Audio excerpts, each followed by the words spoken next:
మొదటి యోహాను పత్రిక 5వ అధ్యాయము 14వ వచనం. ఆయనను బట్టి మనకు కలిగిన ధైర్యం ఏదనగా, ఆయన చిత్తానుసారముగా మనం ఏది అడిగినను ఆయన మన మనవి ఆలకించుననున్నదియే. మనమేమి అడిగినను ఆయన మన మనవి ఆలకించునని మనం ఎరిగిన ఎడల మనం ఆయనను వేడుకొనినవి మనకు కలిగినవని ఎరుగుదుము. ఇక్కడ రాయబడిన మాట, ఆయనను బట్టి మనకు కలిగినటువంటి ధైర్యం ఏంటి? మన దేవుణ్ణి బట్టి మనకు కలిగినటువంటి ధైర్యం ఏంటి అంటే, ఆయన చిత్తానుసారంగా మనం ఏది అడిగినా ఆయన మన మనవి ఆలకిస్తారు. ఈ వాక్య భాగంలో నుండి ప్రభువు మనతో మాట్లాడలాగున మీ మట్టుకు మీరు, నా మట్టుకు నేను ప్రార్థన చేసుకుందాం. మహాపరిశుద్ధుడా, గొప్ప దేవా, ఘనమైన తండ్రి, మీరు మాట్లాడితే మేము బ్రతకగలుగుతాం. మీరు మాట్లాడుతున్నప్పుడు మేము బ్రతకగలుగుతున్నాం. మీ మాటలు మమ్మల్ని బ్రతికిస్తున్నాయి నాయన. ఈ సమయం కొరకు నాయన, మీరు ఉద్దేశించినటువంటి ఈ ఉపదేశం కొరకు మీ కృతజ్ఞతా స్తోత్రములు. ఈ ఉపదేశములో నుండి నాయన మీరు మాతో ఏ మాట మాట్లాడనై ఉన్నారో కృపగల తండ్రి, నా నోటిని నింపి ఆ నోట గుండా ప్రభువా మీ మాట మాత్రమే విడుదలవడానికి నా ప్రాణాత్మ దేహాలను, నా అవయవాలను మీ స్వాధీనమందు ఉంచుకోండి. నా మాట గాక నీ మాట ఉపమాన అలంకారంగా నాదేది కాక మీది, మీ ఆత్మ ద్వారా ప్రభువ నేను నడవడానికి, నడిపింపబడడానికి మీ కృపను సమృద్ధిగా అనుగ్రహించండి. కృపగల దేవ, ప్రతి ఒక్కరికి అర్థమయ్యే రీతిలో ప్రభువ, సమయోచితంగా ప్రభువ, సందర్భానుసారంగా తండ్రి నీవు విశదపరచగల సమర్థుడు. పరిశుద్ధాత్మదేవా, మీ సహాయము సహకారము మాకు అనుగ్రహించండి. వినగలిగే చెవి మాకు కావాలయ్యా, గ్రహించగలిగేటువంటి మనస్సు మాకు కావాలి తండ్రి. ఈ సమయంలో ఇక్కడ నిలిచిన్న వారందరినీ వినగలిగే చెవి, గ్రహించగలిగే మనస్సుతో నింపి సమస్తమును కూడా మాకు ధారాళముగా దయచేయగల దేవా, మిమ్మల్ని అర్థం చేసుకుని అర్ధరాహిత్యంగా కాక అర్థవంతంగా మిమ్మును ప్రభువా వెంబడించగలిగేటువంటి కృపాభాగ్యంలో నన్ను మమ్మును మీరు నిలవబెట్టమని యేసు అతి పరిశుద్ధ నామమున అడిగి వేడుకుని పొందుకుని ఉన్నాం పరమ తండ్రి, ఆమేన్. హల్లెలూయా. ఇక్కడ ఆయనను బట్టి మనకి కలిగిన ధైర్యం ఏదనగా, ఆయన చిత్తానుసారంగా మనం ఏది అడిగినా ఆయన మన మనవి ఆలకిస్తారంట. ఆయన చిత్తానుసారముగా అడిగితే మనవి ఆలకిస్తారంట. మన మనవి సఫలీకృతం అవుతుందంట. ఆయన యొద్ద నుండి మనం పొందుకుంటామంట. అంటే అందరూ ఈ వాక్య భాగాన్ని బట్టి ఆయన చిత్తానుసారంగానే ప్రార్థించేలా ఉన్నారు అందరూ? ప్రశ్న. సార్వత్రిక సంఘానికి, ఆ సార్వత్రిక సంఘంలో వన్ ఆఫ్ ద పార్ట్ అయినటువంటి మన ఎరడోని క్యాంపు సంఘానికి ఒక ప్రశ్న. నిజానికి దేవుని స్వరక్తమిచ్చి సంపాదించుకున్నటువంటి సంఘం అందరూ దైవ చిత్తానుసారంగానే అడిగి పొందుకుంటున్నారా? దైవ చిత్తానుసారముగా అడగకుండా ఉన్న వాటిని కూడా పొందుకుంటున్నారా?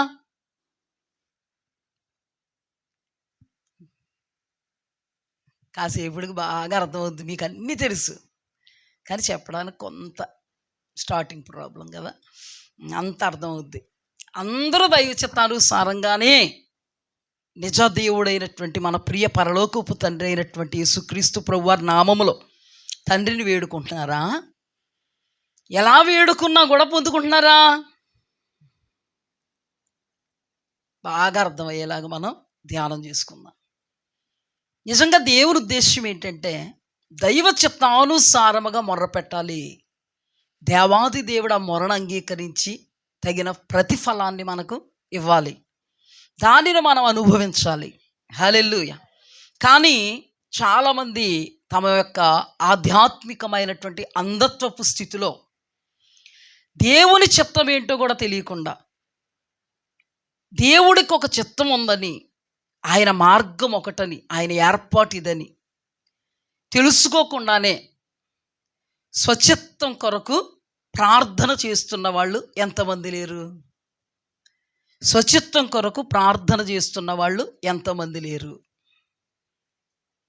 మీకు బాగా అర్థమయ్యే విధానంలో పరిశుద్ధాత్మ దేవుడు మనకి విశదపరుస్తారు. ఇది మన ఆత్మలకు చాలా క్షేమం.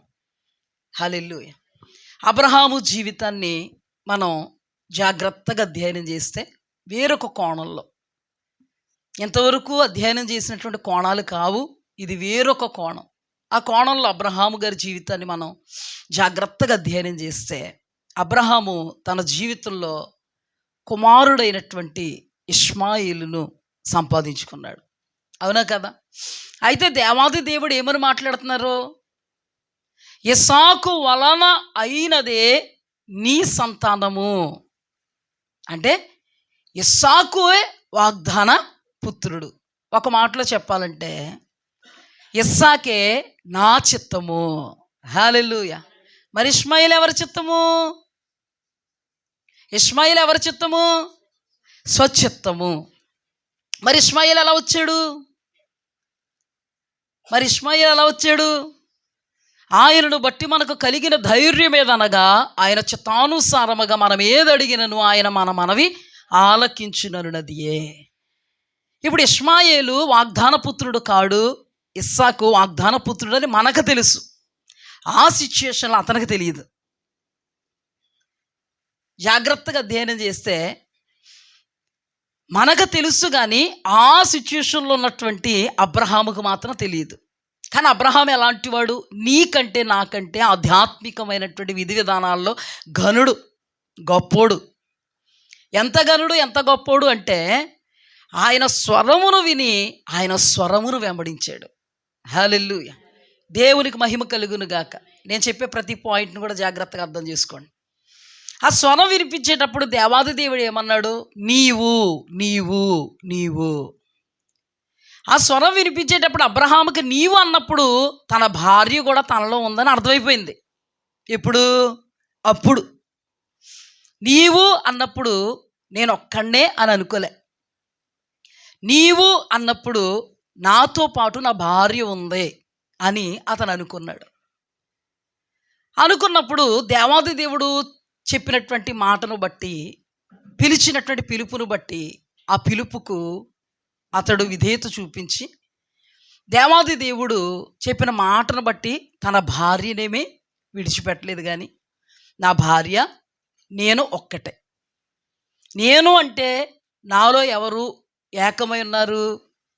తన భార్యని ఎవరో చెప్పక్కర్లేకుండానే తేట తెల్లంగా అతనికి అర్థమైపోయింది.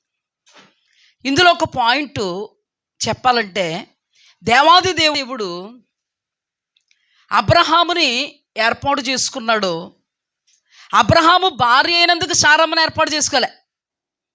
అబ్రహాముకు భార్య అయినందుకు శారమ్మను ఏర్పాటు చేసుకోలే. ఈ పాయింట్ మీకు అవసరం కాబట్టి చెప్తున్నాను. అబ్రహాముని దేవుడు ఎలా ఏర్పాటు చేసుకున్నారో, అబ్రహాముకి భార్య కాక మునిపే శారమ్మను కూడా దేవుడు ఏర్పాటు చేసుకున్నారు. హల్లెలూయా. దేవాది దేవుడు ఆదామును ఎప్పుడైతే చేయాలనుకున్నారో అంతకు మునిపే దేవుడు మన స్వరూపంలో మన పోలికలో స్త్రీని పురుషుని చేయాలనుకున్నారు. హల్లెలూయా. ఆయనకి ఏ భేదం లేదు. అబ్రహాముకు భార్య అయినందుకు శారా జనములకు తల్లి కావాలని కాదు, అబ్రహాముకి శారా భార్య కాక మునిపే పుట్టించినటువంటి దేవాది దేవుడికి శారమ్మ మీద అబ్రహాం మీద కూడా ప్రణాళిక ఉంది కాబట్టి అబ్రహాముకు శారమ్మను జతపరిచాడు. హల్లెలూయా. దేవునికి స్తుతి కలుగుగాక.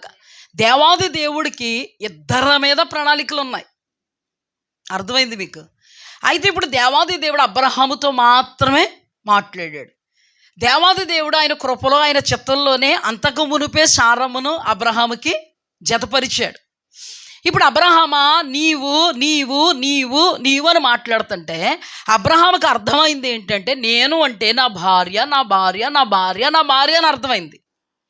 ఆ తర్వాత అబ్రహాము దేవుని మాటను బట్టి రావడం, దేవుడితో సన్నిహితమైనటువంటి సంబంధాన్ని కలిగి ఉండడం, దేవునితో మాట్లాడడం, ఇలాగ రొటీన్గా తన జీవితంలో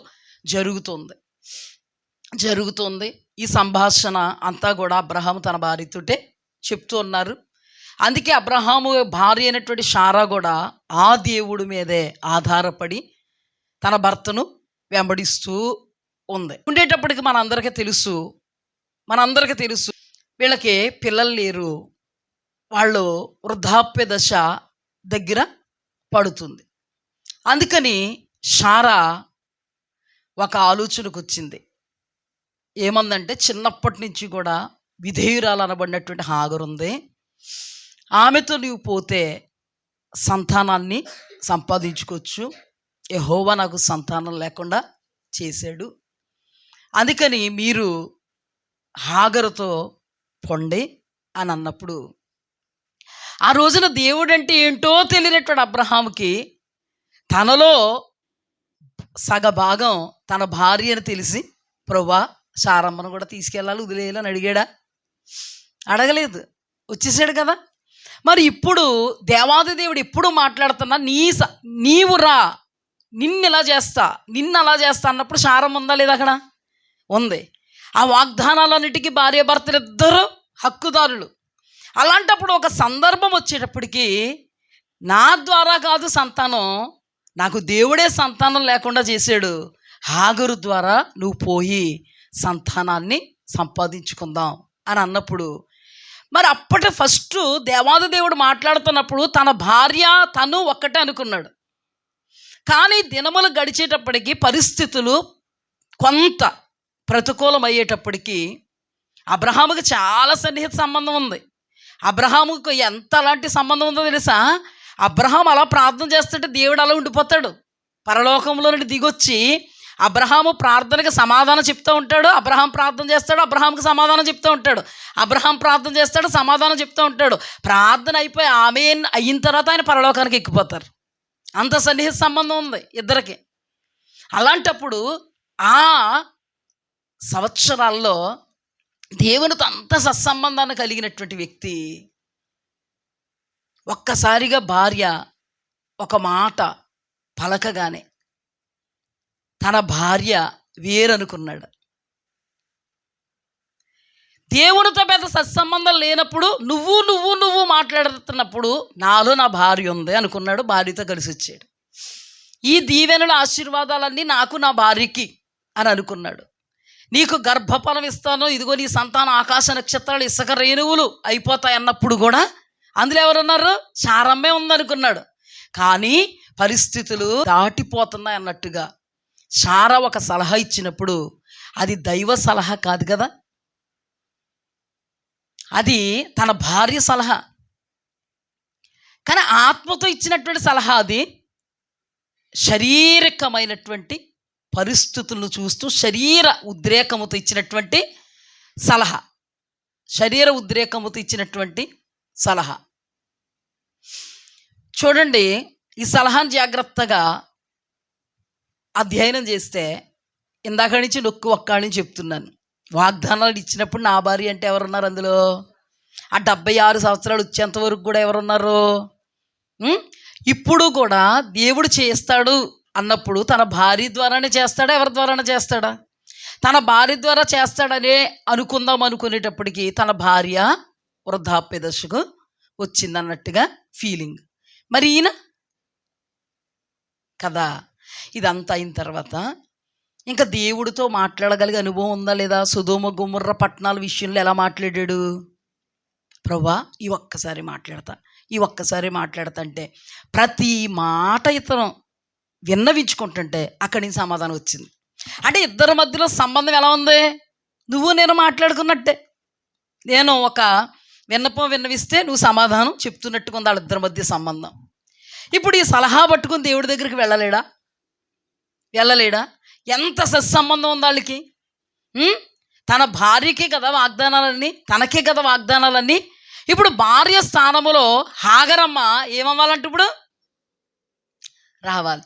ఇప్పుడు దేవుడితో అంత సత్సంబంధం కలిగి మాట్లాడగలిగేటువంటి పరిస్థితులు ఉన్నాయి కదా. మరి మాట్లాడా? మాట్లాడలేదు. ఏం చేశాడు? గప్చిప్. అంత సత్సంబంధం ఉన్న సలహాకి మాట్లాడా? ఇక్కడ మరి సలహా కోసం వెళ్ళాలి కదా.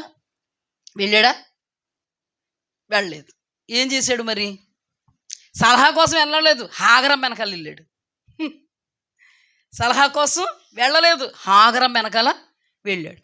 ఏం పని చేసింది ఇక్కడ? ఆత్మ పని చేసిందా ఇద్దరికి?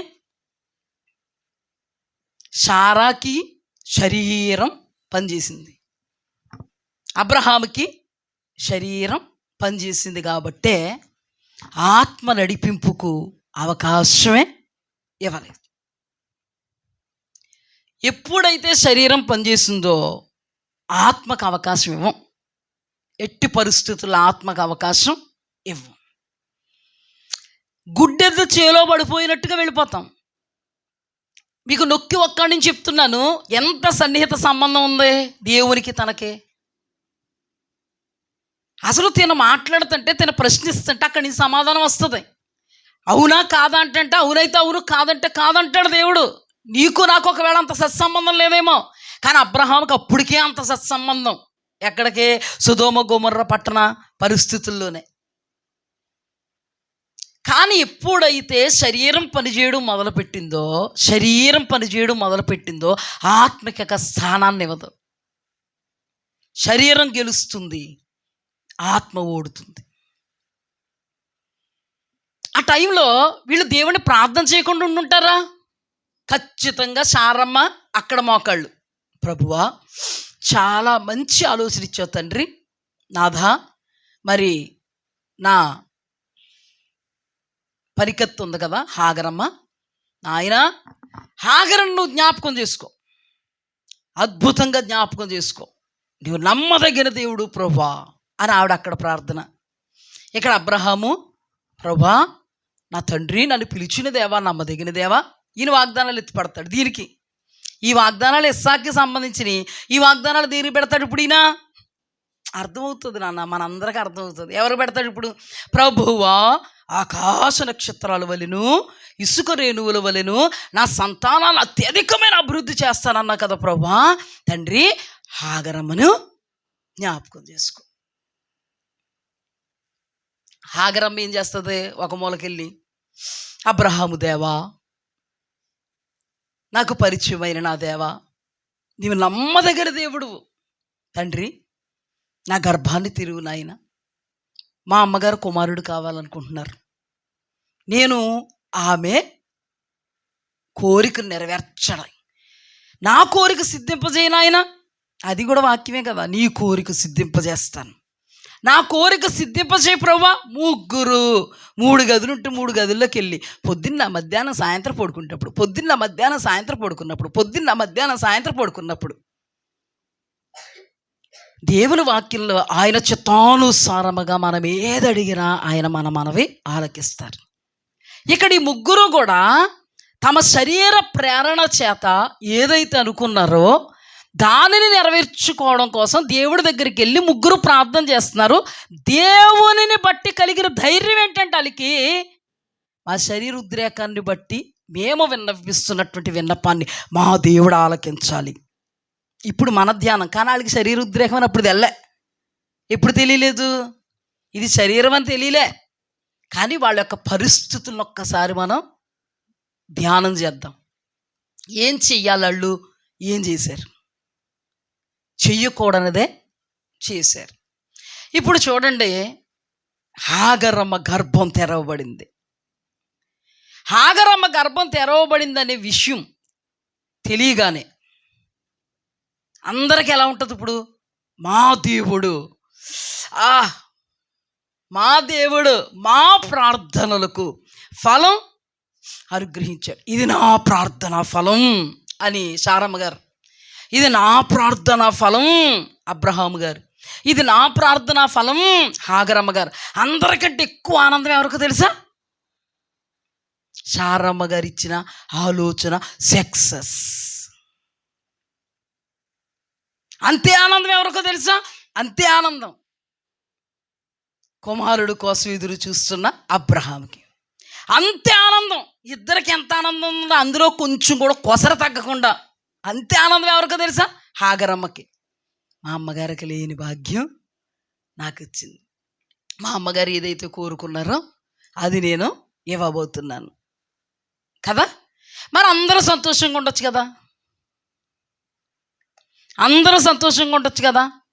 శారీరకమైనది ఎప్పుడైతే గర్భములో పడిందో, శారీరకంగా వారు ఆలోచించినటువంటి ఆలోచన ఎప్పుడైతే గర్భం ధరించిందో, అర్థం చేసుకోవాలంటే మీరు ఒక మాట ఉంటుంది, పాపము వీళ్ళ చేసినటువంటి తప్పు ఎప్పుడైతే గర్భం ధరించిందో అనుకోండి, వీళ్ళ పొరపాటు ఎప్పుడైతే గర్భం ధరించిందో అనుకోండి, వాళ్ళ అవిధేయత ఎప్పుడైతే గర్భం ధరించిందో అనుకోండి, టోటల్గా పాపమే అనుకోండి.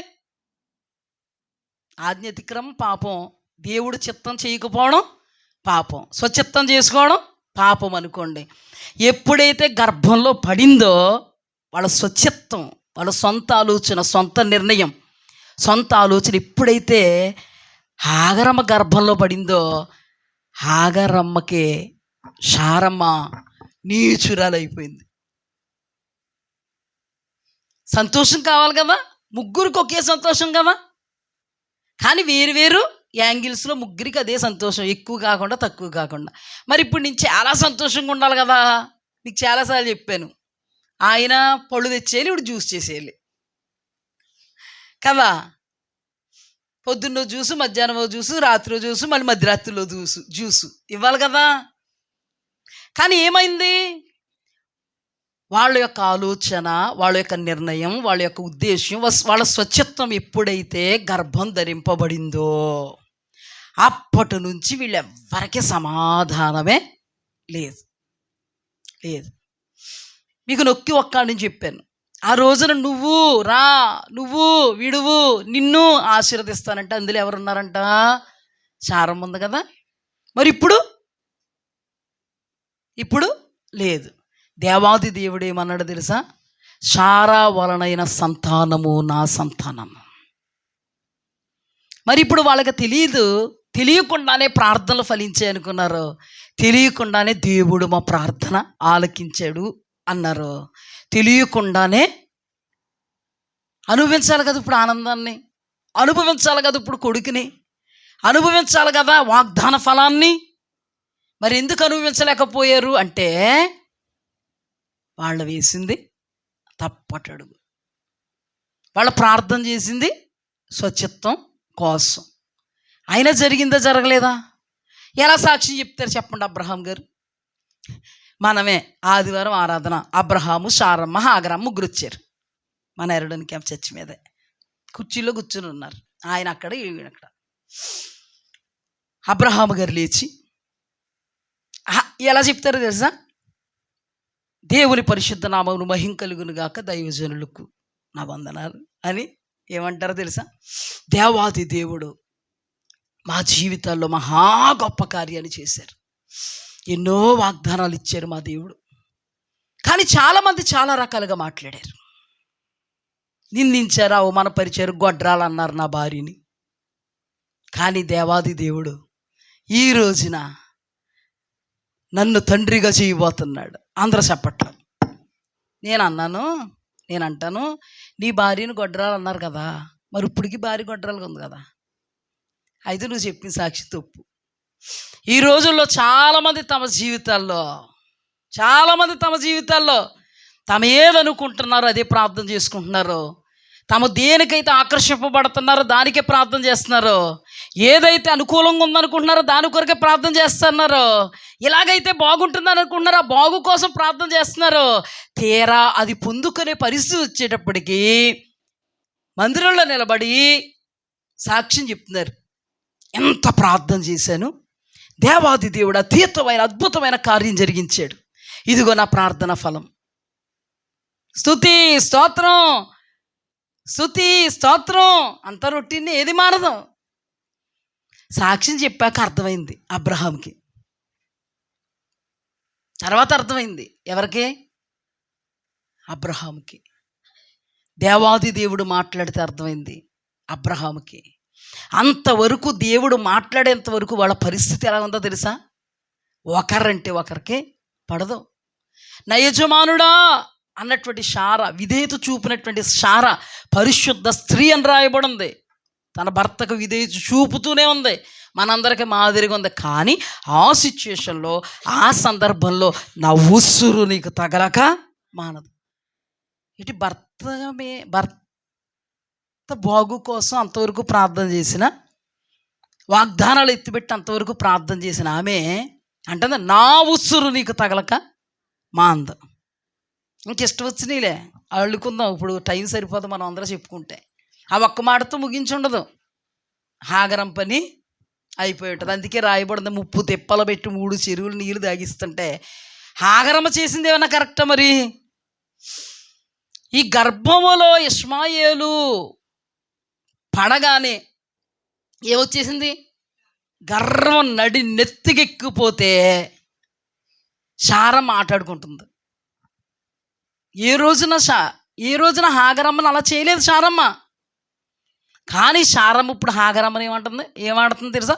కబడ్డీ, ఖోఖో అన్నీ అయిపోతున్నాయి. బంతి, బాల్ దాన్ని ఏమంటారు? Bowling, batting. విసిరిన బాల్నే, కొట్టిన బాల్నే. ఆ బాల్ ఇప్పుడు ఎవరయ్యారు? హాగరమ్మ అయింది. అబ్రహాముకి సమాధానం లేదు, శారమ్మకి సమాధానం లేదు,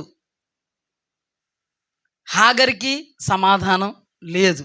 ఆ సమాధానం అంతా వాళ్ళ స్వచ్ఛత్వం కోసం ప్రార్థన చేస్తూ వాళ్ళు పొందుకోవడానికి ఉర్రోతలు ఊరుతున్నప్పుడు గర్భంలో ఎప్పుడైతే పడిందో, కణముగా ఎప్పుడైతే గర్భంలో పడ్డాడో, ఈ శరీరానుసారమైన మనస్సు వలన, ఆలోచన వలన, తలంపు వలన, నిర్ణయం వలన, ఉద్దేశ్యం వలన వచ్చినటువంటి ఈ శారీరకంగా ఈ ఇష్మాయేలు ఎప్పుడైతే గర్భములో పడ్డాడో కుటుంబంలో విస్ఫోటనం జరిగింది. కుటుంబంలో విస్ఫోటనం జరిగింది. మీకు అర్థమవుద్ది, లాస్ట్కి వచ్చేటికి అంత అర్థమవుద్ది. జాగ్రత్తగా వినండి.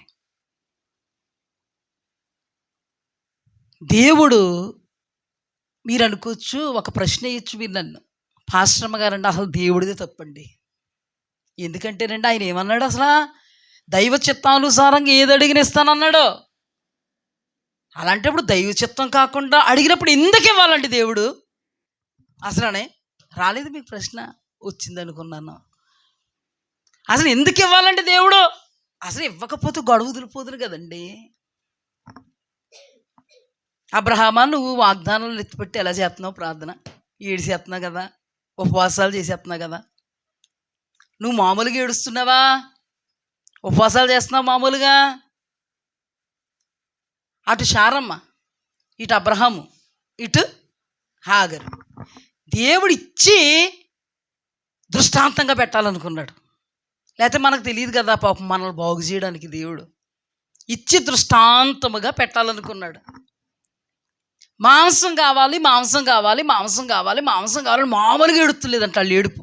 అంతవరకు దేవుడు చేసిన కార్యాలు మరిచిపోయి ఆయన ఎప్పుడు కూడా మాంసం ఎప్పుడు ఇవ్వలేనట్టు, మాంసం మాకు ఎప్పుడు ఎరగలేనట్టు, వీళ్ళు తినకపోతే ఏదో అయిపోద్ది అన్నట్టుగా ఏడుస్తుంటే ఆ ఏడుపుకి దేవుడు అన్నాడంట, మోసే నాకుబడి ఏడుతున్నారు కదా, మరి నేనేదో చేయాలి కదా, అందుకని పూరేళ్ళకి ఆజ్ఞాపిస్తాను, 1 నెల రోజులు పిచ్చగా తినమని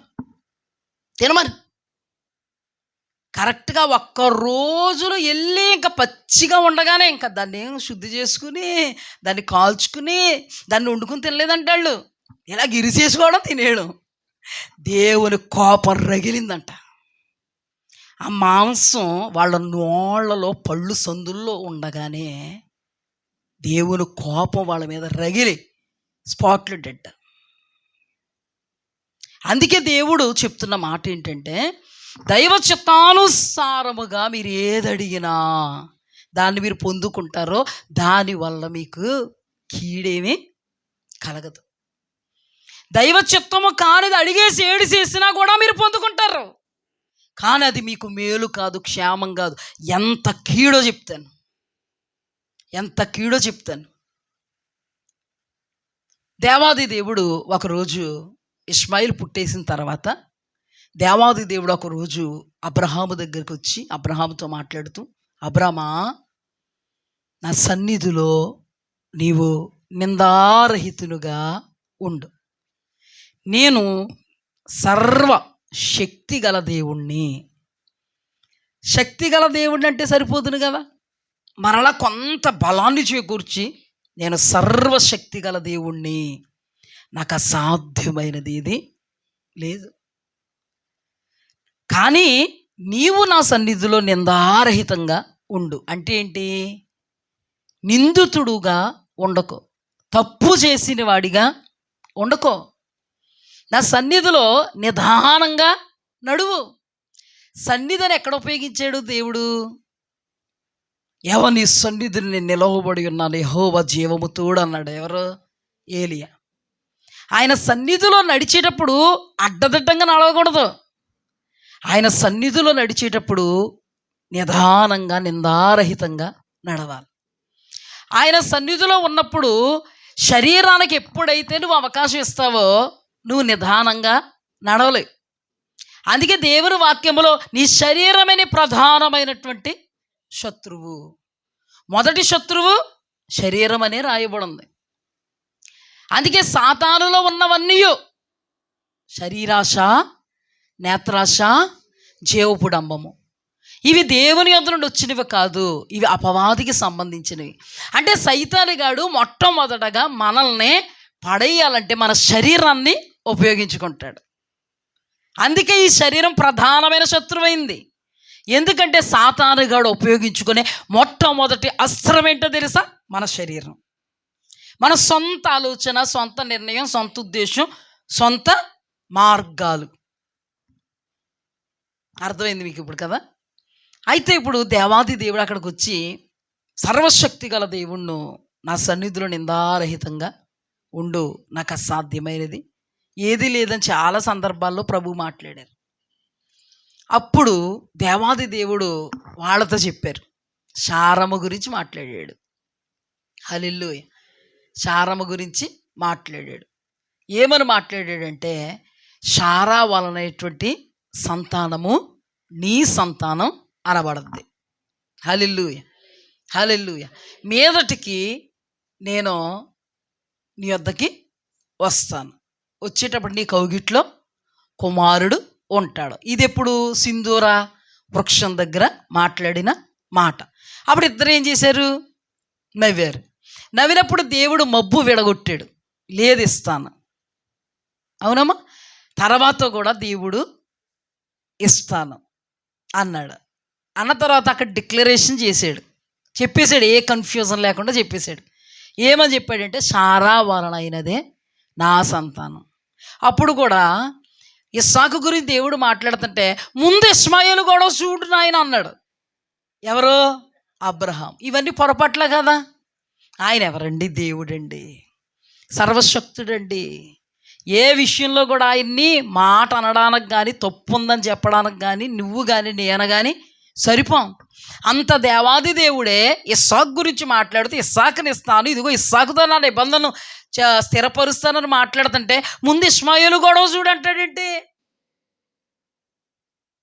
అంటే అబ్రహాం అనబడిన అంత అతీతుడే దేవుడితో అంత సత్సంబంధం కలిగిన వాడే, ముఖాముఖిగా మాట్లాడగలిగే అనుభవం కలిగిన వాడే, అంత అధ్వాన దశలో ఉంటే ఆఖరికి ఇష్మాయిల్ పుట్టేసిన తర్వాత కూడా దేవుడు వచ్చి మాట్లాడి, సర్వశక్తివంతుణ్ణి, నీకు శారా వలన సంతానం ఇస్తాను అని కూడా మాట్లాడుతుంటే, చూద్దాంలే ఏమోలే అన్నట్టుగా ఉన్నాడు మొత్తానికి.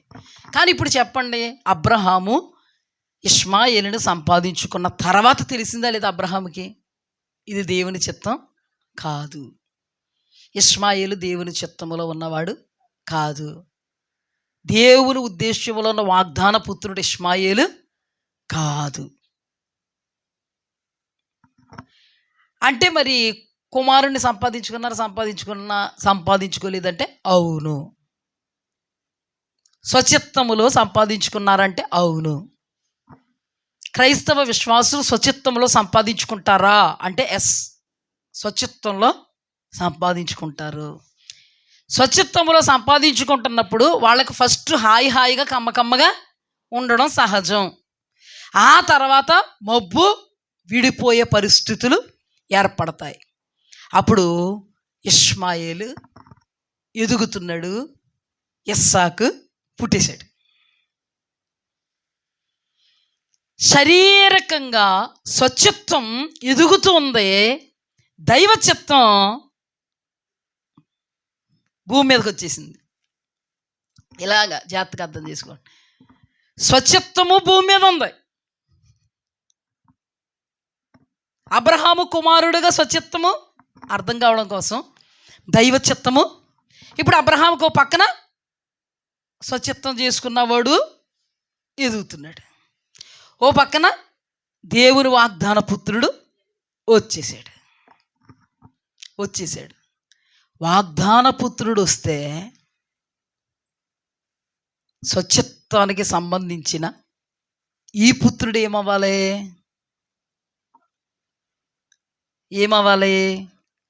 ఏం జరిగిందో తెలుసా? మనందరికి తెలిసిన విషయం. పెద్దవాడయ్యాడంట, పాలు విడిచేటువంటి పరిస్థితి వచ్చింది. ఇష్మాయిల్ పెద్దోడు అయిపోయేటప్పటికే, మొత్తానికి పెద్దోడు అయిపోయాడు కదా. ఇప్పుడు పాలు విడిచేటువంటి పరిస్థితి వచ్చినప్పుడు అబ్రహాం అంట గొప్ప విందు చేశాడంట. ఆ విందులో ఈ మహానుభావుడు పరిహాసం చేశాడంట. పరిహాసం అంటేనే అర్థమైపోతుంది మనకు కదా. అప్పుడు శారా అంది, అబ్రహామా, నా కుమారుడితో ఈ దాసి కొడుక్కి పాలు లేవు, పంపేయ్ బయటికి అంది. అందరికీ ఎలా ఉంటుంది? తప్పు, అలా అనకూడదు అన్నట్టే ఉంటుంది కదా. కానీ దేవుడు ఏమన్నాడు? శారా నీతో చెప్పినట్టుగా నువ్వు చెయ్యి. గలతీయులకు రాసిన పత్రిక 4వ అధ్యాయము 29 నుండి 31, 28 నుంచి చదువుతాను. సహోదరులారా, మనమును ఇస్సాకు వలె వాగ్దానాన్ని బట్టి పుట్టిన కుమారులమై ఉన్నాం. అప్పుడు శరీరమును బట్టి పుట్టినవాడు ఆత్మను బట్టి పుట్టిన వానిని ఎలాగూ హింస పెట్టెను. ఇక్కడ ఆత్మవేశంతో పౌలయ్య గారు రాస్తున్నారు. శరీరముతో పుట్టినటువంటి ఇష్మాయేలు వాగ్దాన పుత్రుడిగా పుట్టినటువంటి ఇస్సాకును హింస పెట్టాడంట. మనం అనుకుంటాం పరిహాసం చేస్తే గెట్టేసింది. ఆత్మావేశంతో పరిశుద్ధాత్మ ప్రేరేపితుడైనటువంటి పౌలు గారు గలతీ సంఘానికి రాస్తూ ఏమని మాట్లాడారు? శారీరకంగా పుట్టినటువంటి వాడు ఆత్మీకంగా పుట్టినటువంటి వాడిని ఎలాగున హింస పెట్టెనో. ఈ పాయింట్ మనకు అవసరం. అంటే పసికందు ఎవరో ఇస్సాకు వాగ్దాన పుత్రుడు. ఈ వాగ్దాన పుత్రుణ్ణి హింస పెట్టినాడు ఎవడో? శారీరకంగా పుట్టినటువంటి ఇష్మాయేల్. ఇప్పుడు శరీరులు ఆత్మీయుల్ని ఇప్పుడు వరకు హింస పెడుతున్నారు. ఈ తర్వాత చెప్తాను, ఇది మనకు సబ్జెక్ట్కి సంబంధించింది ఏం కాదు. కానీ ఫస్ట్ చూడండి, హింస పెట్టెను అంటే పాలు విడిచేటువంటి పరిస్థితిలో ఉన్నవాడిని వీడు లేదా ఈ ఇష్మాయేలు హింసించాడంట, హింస పెట్టాడంట. హింస పెట్టడం అంటే ఏంటి? మాటలతో హింసించాడంటే వాడికి అర్థం అవదు. మాటలతో హింసిస్తే కొంతమంది అంటారు, ఏమండి చాలా హింసించేస్తున్నారండి నన్ను మాటలతో, మా అత్తయ్య గారు నన్ను చాలా హింసించేస్తున్నారు మాటలతో. మాటలతో హింస పెట్టడానికేమో పసిగందుకు మాటలు అర్థమవు, చేతలతోనే హింసించాడు పసిగందుని. అసలు ఎవరు నిజమైన పుత్రుడు? ఇస్సాకు. ఎవరు వారసుడు? దేవుని చిత్తంలో ఉన్నవాడెవడు? సంకల్పముల ఉద్దేశ్యముల ఊహల్లో ఉన్నవాడెవడు? ఆ వాగ్దానాలన్నీ ఎవరి కొరకు ఇచ్చాడు? ఎవరికి సొంతం? మరి ఎవడు హింస పెడుతున్నాడు? ఇప్పుడు పనికి మాలనాడు వచ్చి హింస పెడుతున్నాడు. ఎందుకు? ఆ శారీరకమైన వాడు గర్భములో పడినప్పుడే విస్ఫోటనం జరిగింది. కుటుంబంలో అలజడి రేగింది. సమాధానం లేదు, శాంతి లేదు, నెమ్మది లేదు, సుఖం లేదు, సౌఖ్యం లేదు. తీరా వాగ్దాన పుత్రుడు గర్భంలోంచి బయటకు వచ్చినప్పటి నుంచి ఆ బాబుని హింసించడం, ఆ ఆత్మీయుణ్ణి లేదా ఆత్మకు సంబంధించిన వాగ్దాన పుత్రుణ్ణి శరీరానికి సంబంధించిన వీడు హింసించడానికి ఎవరు అనుమతి ఇచ్చారు, ఎవరు కారణమయ్యారంటే అబ్రహాము, శారమ్మ. లేదా సాఫీగా ఉందిను కదా, సాఫీగా ఉందిను కదా. ఇప్పుడు అంటే దీని అర్థం ఏంటంటే మన జీవితంలో దైవ చిత్తం ఒకటి ఉంటుంది, కానీ మన ఆలోచనలు బట్టో, జరుగుతున్నటువంటి పరిణామాలను బట్టో, పరిస్థితులను బట్టో, రహదారిగా కనబడుతున్న మార్గాలను బట్టో కొన్ని సందర్భాల్లో మనం ఏమనుకుంటామంటే ఇలా అయితే బాగుంటుంది. ఖచ్చితంగా దాని కొరకే మనం ప్రార్థన చేస్తాం, ఏడుస్తాం, ఉపవసిస్తాం. అలాంటప్పుడు ఖచ్చితంగా పొందుకుంటాం. దాన్ని బట్టి మనం భుజాలు కూడా ఎగరేస్తాం, దాన్ని బట్టి మనం సాక్ష్యాలు కూడా చెప్తాం, దాన్ని బట్టి మనం కృతజ్ఞత కూడుకు కూడా పెట్టించుకుంటాం. కానీ అది అసలు దేవుడి ఉద్దేశ్యమే కాదు. వివాహంలో అయినా ఇలాంటివి ఎన్నో జరిగిపోతున్నాయి, ఉద్యోగాల్లోనైనా ఇలాంటివి ఎన్నో జరిగిపోతున్నాయి, వ్యాపారాల్లోనూ ఇలాంటివి ఎన్నో జరిగిపోతున్నాయి. వ్యక్తిగతంగా ఆధ్యాత్మికమైన మార్గములలో నిలవకుండా మార్గము తప్పి ఎంతోమంది ఇలా తిరుగులాడుతూ ప్రార్థనలు చేసుకుంటూ తీరా అది అందుకున్న తర్వాత ఇది దేవుడిచ్చినటువంటి, ఇది దేవుని చిత్తం, ఇది దేవుడి వాగ్దాన సఫలత, ఇది దేవుని ఉద్దేశ్యం మా జీవితంలో నెరవేరిందని ఎంతోమంది భ్రమలో బ్రతుకుతున్నారు. శారీరకమైనది ఎప్పుడైతే నెరవేరిందో అప్పటి నుంచి వాళ్ళ జీవితంలో విస్ఫోటనాలు మనం చూడగలుగుతాం. ఎన్నడూ ఊహించనటువంటి పరిణామాలను చూడగలుగుతాం. కానీ దేవుడు చెప్తున్నాడు, అది నా చిత్తం కాదు, అది నా ప్రణాళిక కాదు, అది నా ఉద్దేశం కాదు. ఇప్పుడు దైవ ప్రణాళిక ఉంది, స్వచ్ఛత్వంతో చేసుకునే ఇష్మాయిలు కూడా ఉన్నాడు. మరి దేవుడు ఏం చేస్తున్నాడో తెలుసు. ఇప్పుడు స్వచ్ఛత్వంతో సంపాదించుకున్న దాన్ని తీసి పారవేయమన్నాడు. స్వచ్ఛత్వంతో సంపాదించుకున్న దాన్ని తీసి పారవేయమన్నాడు. పారవేయడం అనేది అతనికి ఎంత కష్టం. శారమ్మకి ఏమన్నా కష్టం? ఎందుకంటే కుమారుడిని చక్కగా ఆడిస్తుంది.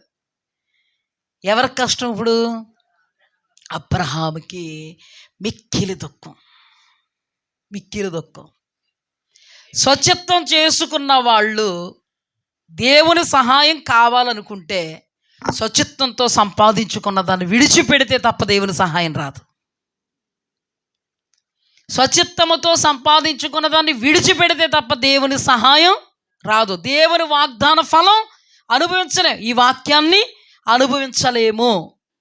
ఒక మాట చెప్తాను అర్థం అవడం కోసం. యెహోషువ గ్రంథంలో ఇశ్రాయేలీయుల జనాంగాన్ని యెహోషువ నడిపిస్తున్నప్పుడు దేవాది దేవుడు ఎరుకో శపితమైంది, ఎరుకోకి సంబంధించిన దాన్ని మీరు ముట్టొద్దు అని చెప్పాడు. కానీ అందరూ ఆత్మతో నడిపింపబడుతున్నారు. ఆకాను ఒక్కడే శరీరంతో నడిపాం.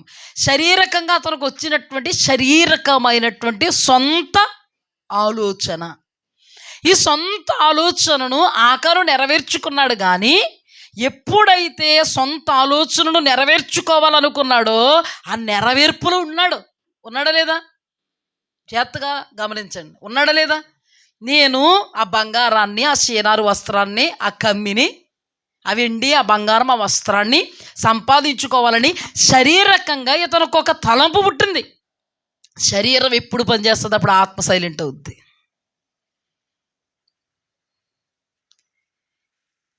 దూసుకుపోయాడు తప్ప ఆ హెచ్చరికను కానీ ఇవేమీ ఏం పట్టవు. ఇంకా గుడ్డెద్దు చేలో పడినట్టు వెళ్ళిపోతాడు. ఇంకా శరీరం పనిచేసిందంటే గుడ్డెద్దు చేలోకి వెళ్ళిపోయినట్టే, ఇంకా వెళ్ళిపోతాడు. తను ఏదైతే అనుకున్నాడో అది దేవుని చిత్తం కాదు కదా. ఇందాక అన్నాను కదా, దేవుని చిత్తం కాకపోతే ఎలాగోలాగా అడ్డొచ్చేయాలండి దేవుడు. ఇప్పుడు ఆకానికి అడ్డొచ్చేస్తే ఎంత బాగుండో, ఆకాన్ చచ్చిపోతుందా? హాయి పట్ట మీద విజయం మనం చెప్పాలి ఇప్పుడు దేవుడికి. దేవునికి హాయి పట్ట మీద విజయం వచ్చేద్దును, దేవునికి మహిమ వచ్చేద్దును, ఆకాను బాగుండుదుడు, మధ్యలో ఈ డిస్టర్బెన్స్ ఉండకపోదును, సాఫీగా సాగిపోదును, డేస్ వేస్ట్ అవ్వకపోదును కదా. దేవా చెప్తా నిన్ను నోరు మూసుకునుండు అంటాడు అక్కడ దేవుడు. ఆయన ప్రశ్న వేయడానికి కానీ, ఆయనకి సలహా ఇవ్వడానికి కూడా మన బ్రతుకు అంతా కూడగలుపుకున్నా సరిపోదు.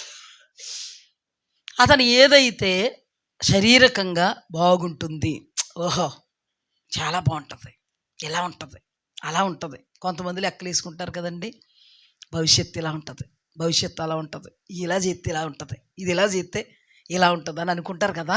అలాగే ఇతను కూడా ఆకాన్ అనుకున్నాడు, బంగారపు కమ్మి తెచ్చుకుంటే ఇలా ఉంటుంది, షేనారు వస్త్రం తెచ్చుకుంటే ఇలా ఉంటుంది, అదిగో పలానా వెండి తెచ్చుకుంటే ఇలా ఉంటుందని శరీరం అనుకున్నది మొత్తానికి జరిగిందా లేదా? తెచ్చుకున్నాడు లేదా? మరి ఆపాడా దేవుడు?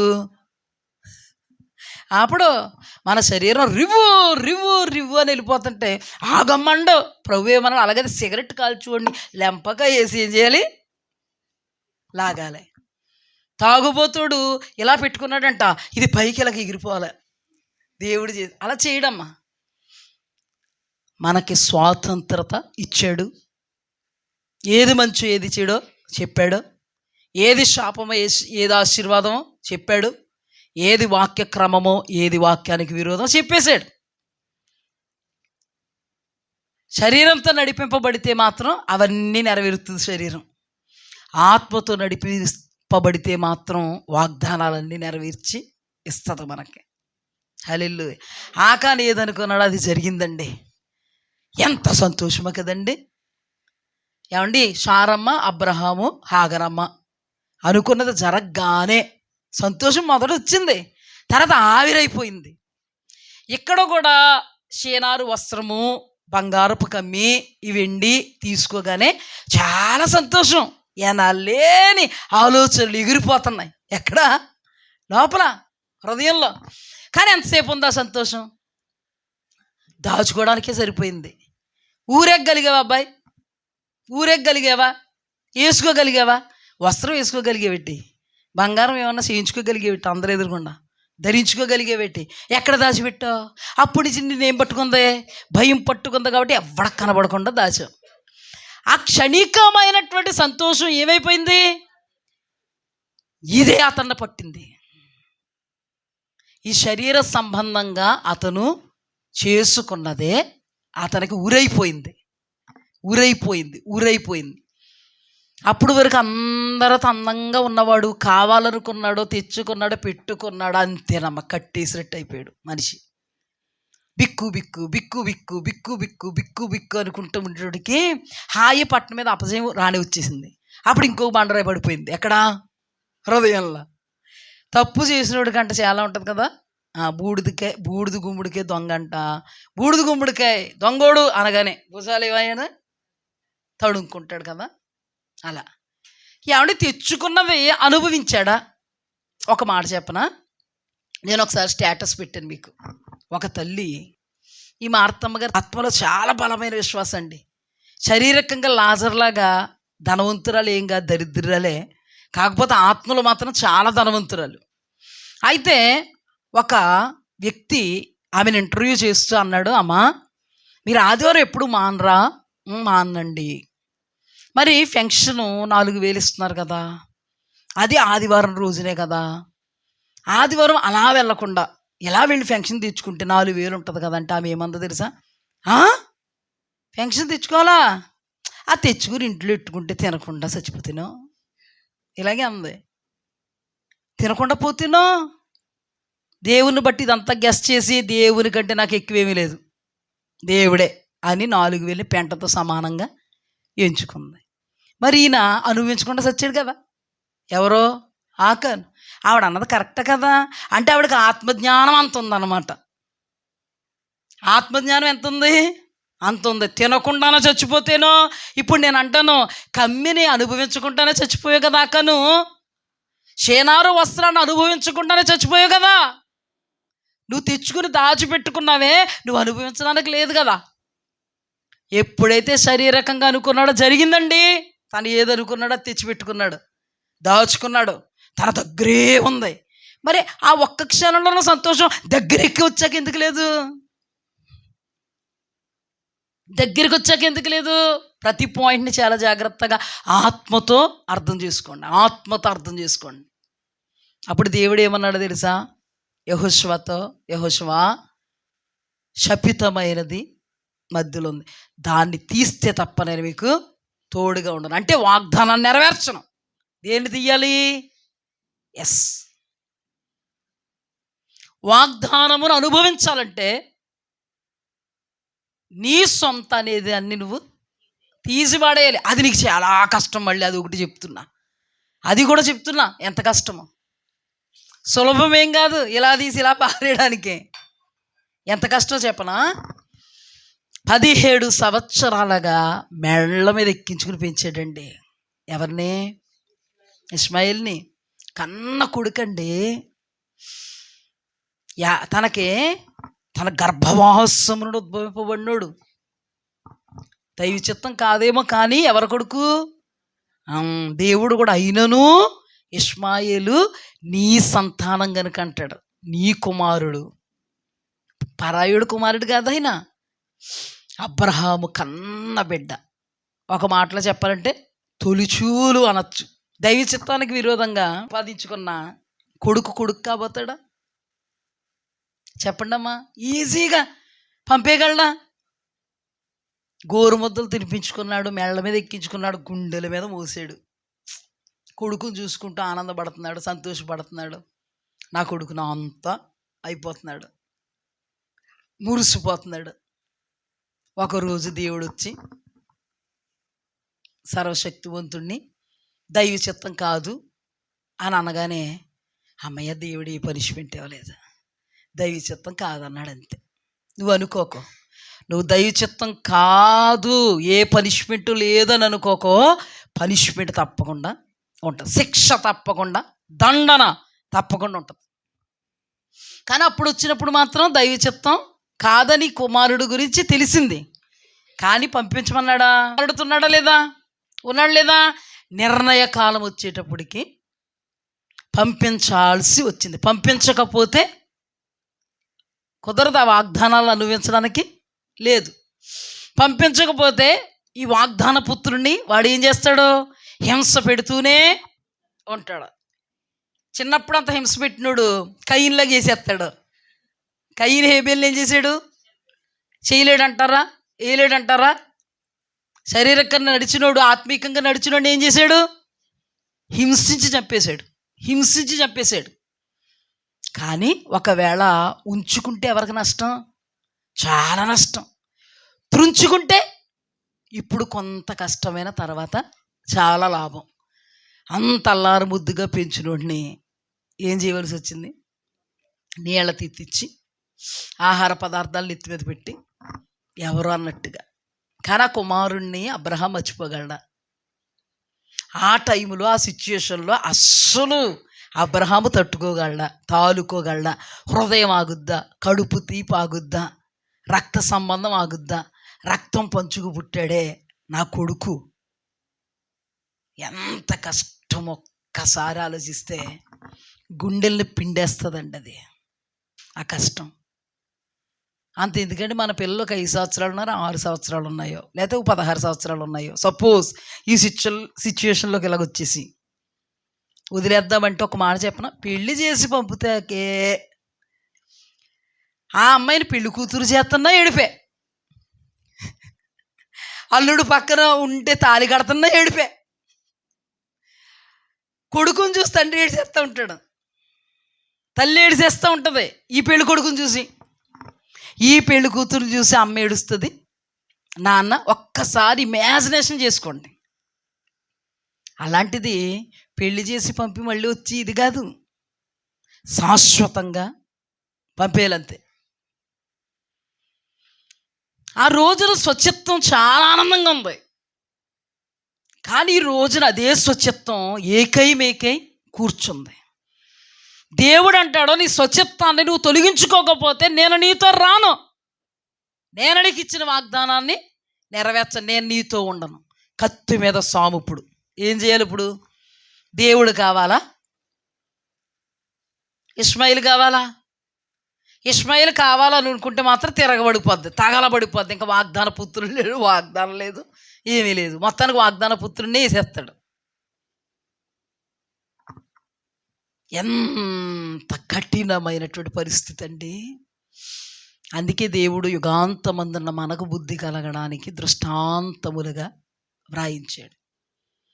ఆకానుని లేకుండా చేస్తే తప్ప దేవుడు వాళ్ళతో వెళ్ళలేదు, వాళ్ళకి విజయం ఇవ్వలేదు.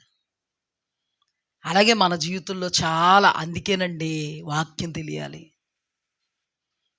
అందుకేనండి దైవ చిత్తం అంటే ఏంటో తెలుసుకోవాలి. ప్రభు అన్నారు, దైవ చిత్తానుసారంగా నన్ను ఏది అడిగినా నేను మీ మనవి ఆలకిస్తాను. ఇప్పుడు దైవ చిత్తమో కాదో తెలియాలంటే ఈ పరిణామాలు ఏర్పడతాయి. అతలాకుతల పరిస్థితులు ఏర్పడతాయి, మేకై కూర్చుంటాయి. సమాధానం కానీ సంతోషం కానీ ఉండదు. పరిస్థితులు ప్రతికూలంగా మారిపోతాయి. కానీ వాటిని మనం త్రుంచుకుంటే తప్ప దేవుడు మనతో సంబంధాన్ని కొనసాగించరు, దేవుడు మనకు విజయాన్ని ఇవ్వరు, దేవుడు మన వాగ్దానాలని నెరవేర్చరు. దీన్ని బట్టి ఏమర్థమైంది మీకు? సొంతంగా కూడా ప్రార్థన చేసుకుంటే, దైవ చిత్తం కాకుండా ప్రార్థన చేసుకున్న దానికి ఏమొస్తుంది? వస్తుంది. కానీ అది మనకి ఏమాత్రం క్షేమం కాదు. నయోమి మన అందరికీ తెలుసు. బెత్లెహేము అనేటువంటి గ్రామంలో దేవుడు నయోమి కుటుంబాన్ని స్థిరపరిచారు. కానీ ఈమె శరీరం లేదా కుటుంబీకుల యొక్క శరీరం ఎక్కడికి ప్రేరేపించింది? మోయాబు దేశానికి ప్రేరేపించింది. ఒక మాట చెప్పండి, దేవుని బిడ్డలు ప్రార్థన చేయడం మానేస్తారా? ఎప్పుడైతే ఈ శరీర సంబంధమైన తలంపు అలా మదిలిందో, అబ్రహాము, సారమ్మ, మన హాగరమ్మ అందరూ ఏం చేసి ఉంటారు? దేవునికి రొటీన్ కదా. ఇక్కడ కూడా ఒక్కసారి అలా ధ్యానంలోకి వెళితే ఖచ్చితంగా నయోమి, ప్రభా మోయాబు దేశానికి నడిపించిన ఆయన అని ఉంటుందా? ఉండదా? ఏ ఆటంకం లేకుండా, ఏ అడ్డు లేకుండా, ఏ అడ్డు బండ్లో పడకుండా నాయన మోయాబు దేశం నడిపించిన ఆయన. ఒరే ప్రార్థన చేయండిరా, బాగా చేయండి, క్షేమంగా వెళ్ళాలి, లాభంగా రావాలి. ఖచ్చితంగా ఓ లారీయో, ఒక హెలికాప్టరో, లేకపోతే ఒక ఎద్దుల బండో ఏదో ఒకట్లే, మరి అన్ని సామాను వేసేసి ఏం చేస్తాం? వెళతాం. వెళ్ళాక క్షేమంగా ఇల్లు దొరికేసింది, క్షేమంగా అన్నీ సర్దేశాక, ఫస్ట్ అందరూ సర్దేసుకున్నాక రండి ప్రార్థన చేసుకుందాం. ప్రారంభ ప్రార్థన ఏమని చేస్తారు? ప్రభువా ఎంత నమ్మదగిన దేవుడు నాయన, అందరూ కరువులలో అడిపోతుంటే నేను సమృద్ధి గలదానని ఉన్నాను. సమృద్ధిలో నుండి మహాసమృద్ధిలోకి వెళ్ళిపోదామని నేను ఆలోచించినప్పుడు ఆలోచనను సఫలపరచువాడా నీకు స్తోత్రం. అనుభవపూర్వకంగా నీవెంత గొప్పగా నా ఆలోచనను సఫలపరుస్తావో నాకు అర్థమైంది నాయన. తండ్రి ఎంత ఘనంగా సఫలపరిచావు ప్రభా, అసలు అనుకోలేదు నాయన ఇంత సునాయాసంగా వచ్చేస్తావని, అనుకోలేదు ప్రభా ఇంత మంచి ఇల్లు దొరికేద్దని, అనుకోలేదు ప్రభా ఇంటి పక్కన సేలు కౌలు దొరికేద్దని. నాయన అంతే కదండి, చేస్తారు చాలామంది. వాళ్ళు అనుకున్న దానికంటే ఊహించిన దానికంటే అధికంగా చేసాడంట. భర్తతో చెప్పుద్ది అనమాట, ఏమండి దేవుడు ఎంత గనుడు, అడిగిన వాటికంటే ఊహించు వాటికంటే అత్యధికంగా ఇచ్చు దేవుడు. నేను అనుకోలేదండి బాబా అసలు ఎంత సునాయాసంగా వస్తామని. చాలా బాగుందండి ఇల్లు, చాలా బాగుందండి, ఒకలే పక్కన కూడా సీను చెట్టు బాగా దొరికిందండి, కౌలు కూడా బాగుందండి, బాగుంది. ఆకాను కూడా తెచ్చుకోవాలనుకున్నాడు, తెచ్చుకుంటే మాత్రం చాలా ఆనందం వచ్చేసింది, మరుక్షణంలో నుంచే పోయింది. అబ్రహాము వాళ్ళు కూడా అనుకున్నది ప్రార్థన చేసేస్తే గర్భంలో పడినప్పుడే పోయింది, అప్పటి నుంచే. ఇప్పుడు కూడా బాగుంది, ఎంత బాగుందో, భర్త పోయాడు. బాగుందా?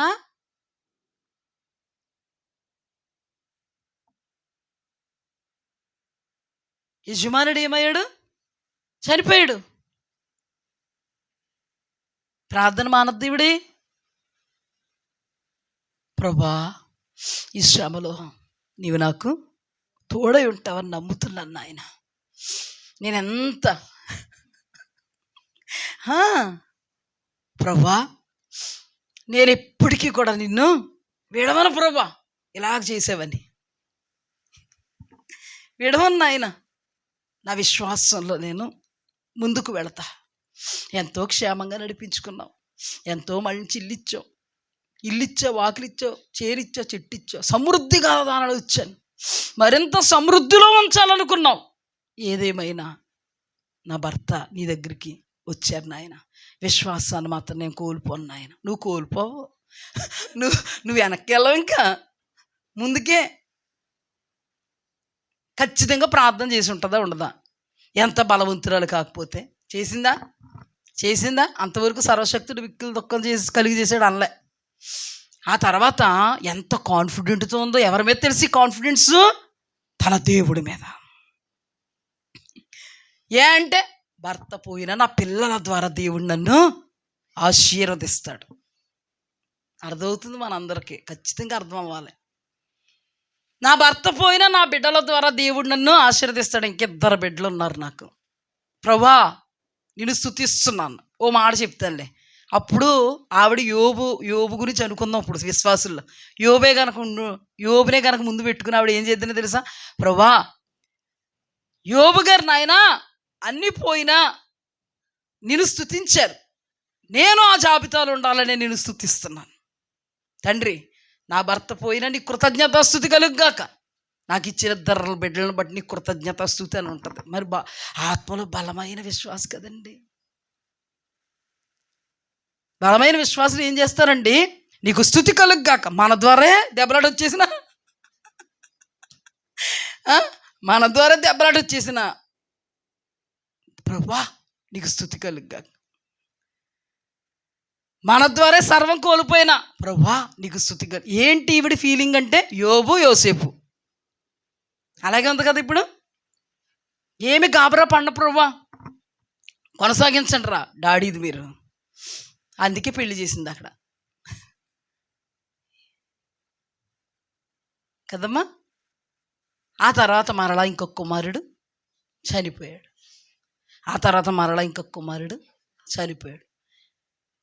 అక్కడేమో ఇష్మాయేలు కోసం వాళ్ళు, ఇక్కడేమో ఆకాను వెండి బంగారం వస్త్రం కోసం, ఇక్కడేమో మోయాబు దేశంలో ఆశీర్వాదం కోసం. ముగ్గురు పొందుకున్నారు. ఇతను ఇష్మాయేలుని పొందుకున్నాడు, ఇతను ఏం పొందుకున్నాడు మీరే చెప్పాలి. షేనారు వస్త్రం బంగారం పొందుకున్నాడు. మరి ఈమె మోయాబు దేశాన్ని పొందుకుందా? మంచి ఇల్లు, వాకలి, చేను, చెట్టు అన్నీ చాలా బాగున్నాయి, పొందుకుంది. ముగ్గురికి కూడా ఒక్క క్షణంలో సంతోషం ఉంది, మరుక్షణంలో ఆవిరైపోయింది. మరలా రాలేదు సంతోషం రావాలంటే ఏం చేయాలి? ఇక్కడ ఇష్మాయేలుని గంటాలి, ఇక్కడ శారీరకంగా నడిచినటువంటి వ్యక్తిని లేకుండా చెయ్యాలి, ఇక్కడ మోయాబు దేశంలో నుంచి తిరిగి రావాలి. ఆ తర్వాత మూడో ఓడు కూడా చచ్చిపోయినా కూడా ఈవిడికి ఎంత విశ్వాసమో దేవుడు అంటే. ముగ్గురు లేకపోయినా నన్ను ఆశీర్వదించేస్తాడు. ఎక్కడ? నీ తెప్పలు కాకపోతే ముగ్గురు లేకపోయినా నన్ను ఆశీర్వదిస్తారు. ఇది గొప్ప సాక్ష్యం అవుద్ది. ఏమంటే ముగ్గురు వల్ల జరగంది ఈవిడ వల్ల జరిగిపోయింది అనుకోండి, మేడ మీద మేడ కట్టేసింది అనుకోండి, ఎంత దేవునికి మహిమ అని ఆవిడే. ప్రభా, నీ నామానికి ఎంత మహిమను తెచ్చుకుంటావు ప్రభా, నేను మాత్రం మోయాబుని విడిచి వెళ్ళను ప్రభా అన్నట్టు. ఆ తర్వాత మోయాబు దేశంలో ఉన్నటువంటి ఈమెకి బెత్లహేము నీ దేవుడు జ్ఞాపకం చేసుకున్నారు అని తెలిసింది. తెలిసిన తర్వాత ఏదో రకంగా మొత్తానికి ఆ చీడ పీడ విరగడై వదులుకుని వచ్చాక ఏం జరిగింది? రూతు గ్రంథం 4:29. 13 నుంచి చదువుతాను, అందరూ జాగ్రత్తగా తెరుచుకోండి అమ్మా. కాబట్టి బోయజు రూతును పెండ్లి చేసుకుని ఆమె యొద్దకు పోయినప్పుడు యెహోవా ఆమె గర్భవతి అగినట్లు అనుగ్రహించెను గనుక ఆమె కుమారుని కనెను. ఎవరు కుమారుని కన్నారు? ఇప్పుడు రూతు. ఎవరు అనుగ్రహించారు కుమారుని కన్నునట్లుగా? దేవుడు. ఇప్పుడు రూతు ఎంత ఆనందించాలి కుమారుని బట్టి? ఇప్పుడు ఈ కుమారుడు ఎవరికి ఆనందంగా ఉన్నాడో చూద్దాం కింద.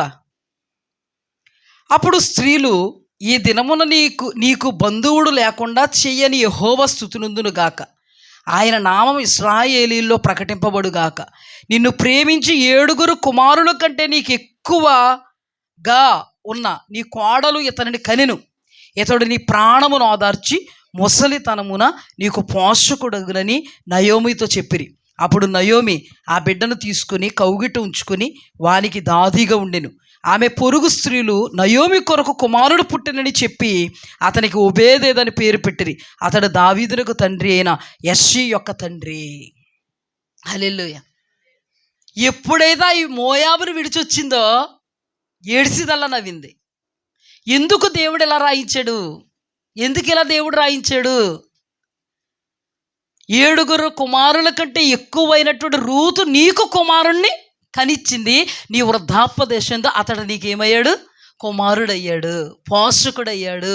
ఎందుకు ఇలా రాయించాడు దేవుడు? ఎప్పుడు రాయించాడు? మోయాబును విడిచి వచ్చిన తర్వాత ఈమె జీవితాన్ని, ఈమె సంతోషాన్ని, ఈమె వాగ్దాన ఫలాన్ని దేవుడు రాయించాడు. హల్లెలూయా, హల్లెలూయా. ఎప్పుడు నవ్వగలిగింది?